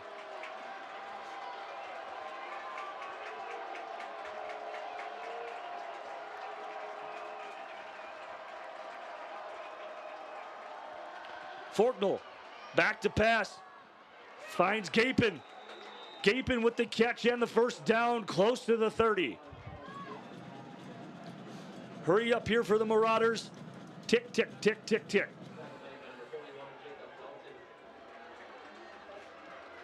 And Dalton with another tackle. Forknell looking. Kittner, sideline. Incomplete. And PA, there's another that 9-yard out route there to the sideline. Yep. So the ball's on the 31. It'd be a 41-yard field goal. They trailed by 3.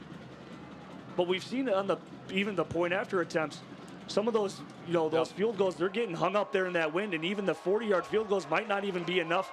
That's not even probably where you want the target line to be. No, they're going to need to get a lot closer for sure if they want to position in for a field goal. The goal, of course, is to get in the end zone. Yeah. Well, Twaniak, that 34-yard field goal that he had, even that one it didn't even make it to the net. Yep, it went up, didn't it? Yep.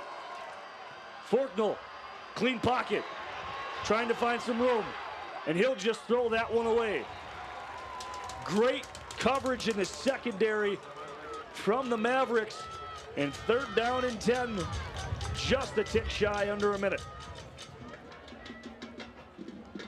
As Jesse Forknell's kind of, you look at his pocket presence, he seems a little anxious kind of to me, PA. It's a difficult situation. He hasn't played at all this year, been inserted into this game. Trying to find a way to get into the end zone. It's University of Mary trying to pick up their first win of the year and against a team they've never beaten before on the road. Exactly. And on homecoming of all places, too. Weekend. So, I mean, that might add some pressure to the young man out of Fargo. Drops back, looking, pass, incomplete. No flag on the play. Pass intended for number 85, Jaden Andreessen. 4th down and 10. Last chance for the Marauders. They're going to have to go for it, aren't they? Oh, absolutely. No timeouts. 4th down and 10. This might be game here, PA, if the Mavericks pick this one up. Yep. And the Mavericks find themselves week after week in a dogfight, and they're trying to improve to 3-1. Marauders, 4th down and 10, trying to pick up their first win of the year. Forknell gets the snap, back to pass, plenty of time, looking, Kittner, flag, thrown, caught, inside the 5. Oh my gosh. What a catch by Danny Kittner. How did he catch that? Unbelievable catch. With the defender draped all over him. As you take a look at this route, as you could see, completely draped all over him, and they're going to call holding. Flag on the play and a catch nonetheless, as they're going to line up. Penalty is declined, and they got plenty of time, PA, from the 2. What a pass, but even more, what a catch by Danny Kittner. How could you not be impressed? It was unbelievable. It was. Levy the back. Clock ticks to 35. Kittner in motion. Out design QB run. Forknell. They got him, PA, just short of the goal line. And here's hurry up. Clock ticks down to 20. No timeouts. Trent Carpenter on the tackle, keeps him out of the end zone. What a tackle by Carpenter. And they're going to down it as it's 3rd down and goal from the 1-yard line with 12 seconds. PA, that Carpenter tackle on that designed run was absolutely massive. Wow, there are a couple of guys in there. Yeah, it looked like Trent Carpenter alongside him. The first one to get him, it looked like it was Elijah McGee. Yep. Jacob Dalton, maybe too. Yeah. We called his name a lot today. As the blood pressure for everybody in the stadium has skyrocketed. 3rd down. 3rd and goal. Forknell. Look at drop back pass. Incomplete. Picked off In the end zone. What a play by Trent Carpenter. Comes up huge on the tackle. And my goodness, what coverage by that man. Falls into the hands of number 41. It was deflected. Jacob It was deflected. Look at the replay right there. That's Carpenter again, PA. And Dalton coming up with the interception. Carpenter with the deflection, Dalton with the interception. And that was set by Carpenter chipping him at the line with Levy. And the Marauders fall just short here of picking up their first win of the season. And the all-time meeting will go to 7-0 in favor of the Mavericks. What a game, PA, this has been. Well, gave the fans here almost 6,000 on hand their money's worth this afternoon. And you look at the sideline, the Mavericks will pick up a well-deserved win. Kind of sloppy on both ends, but they find a way to bring it out. Mavericks take this game 31-28. And we'll be back with post-game announcements.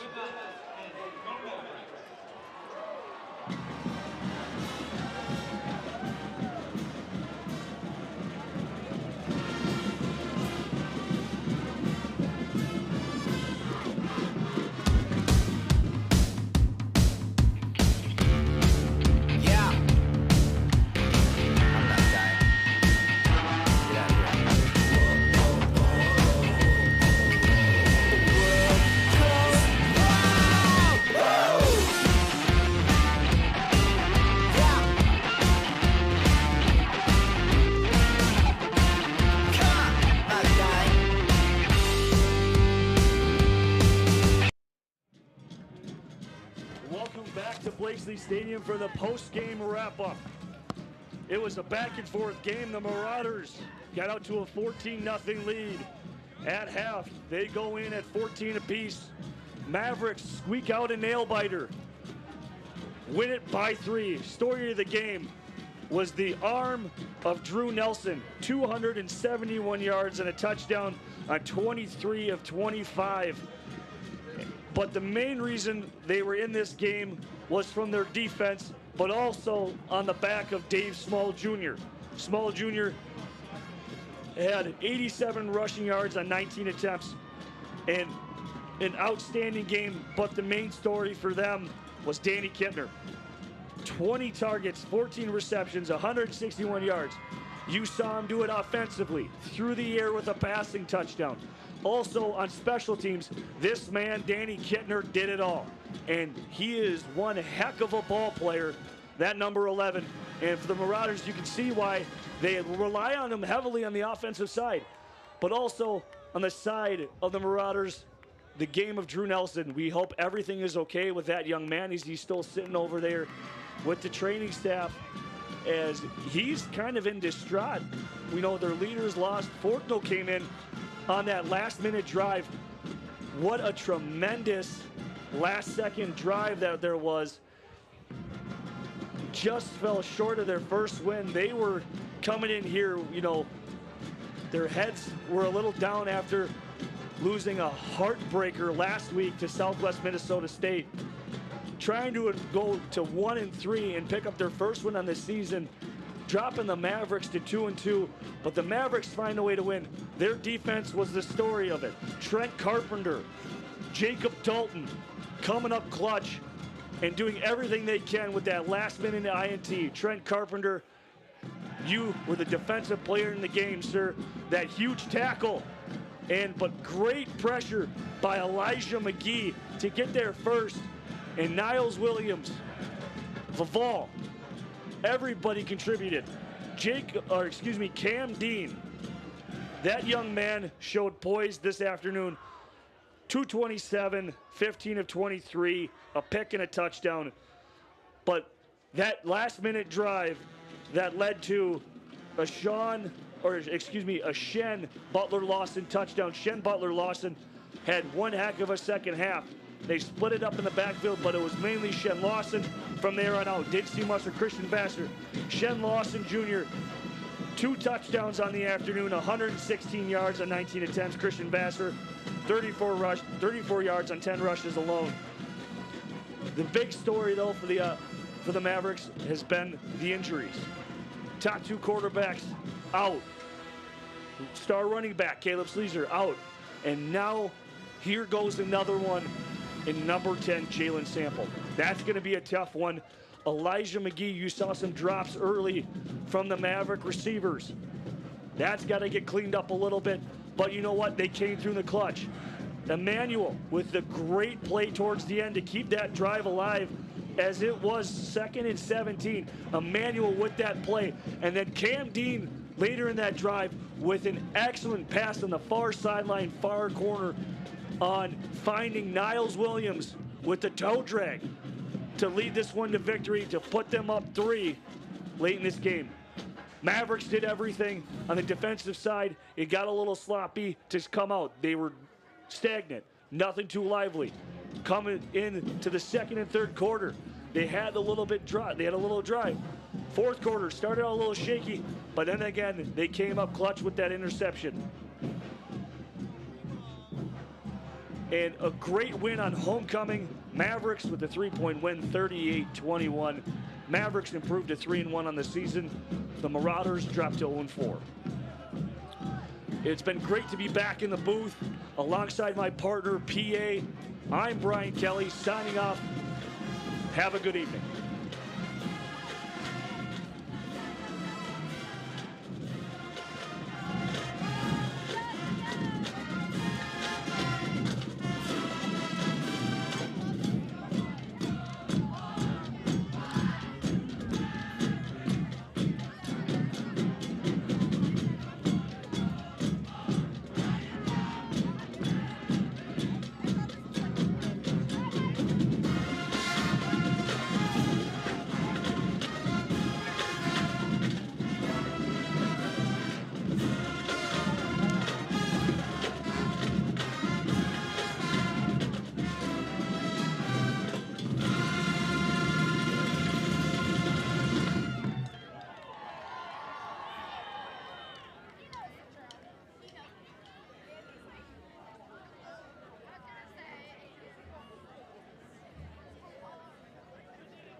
Season.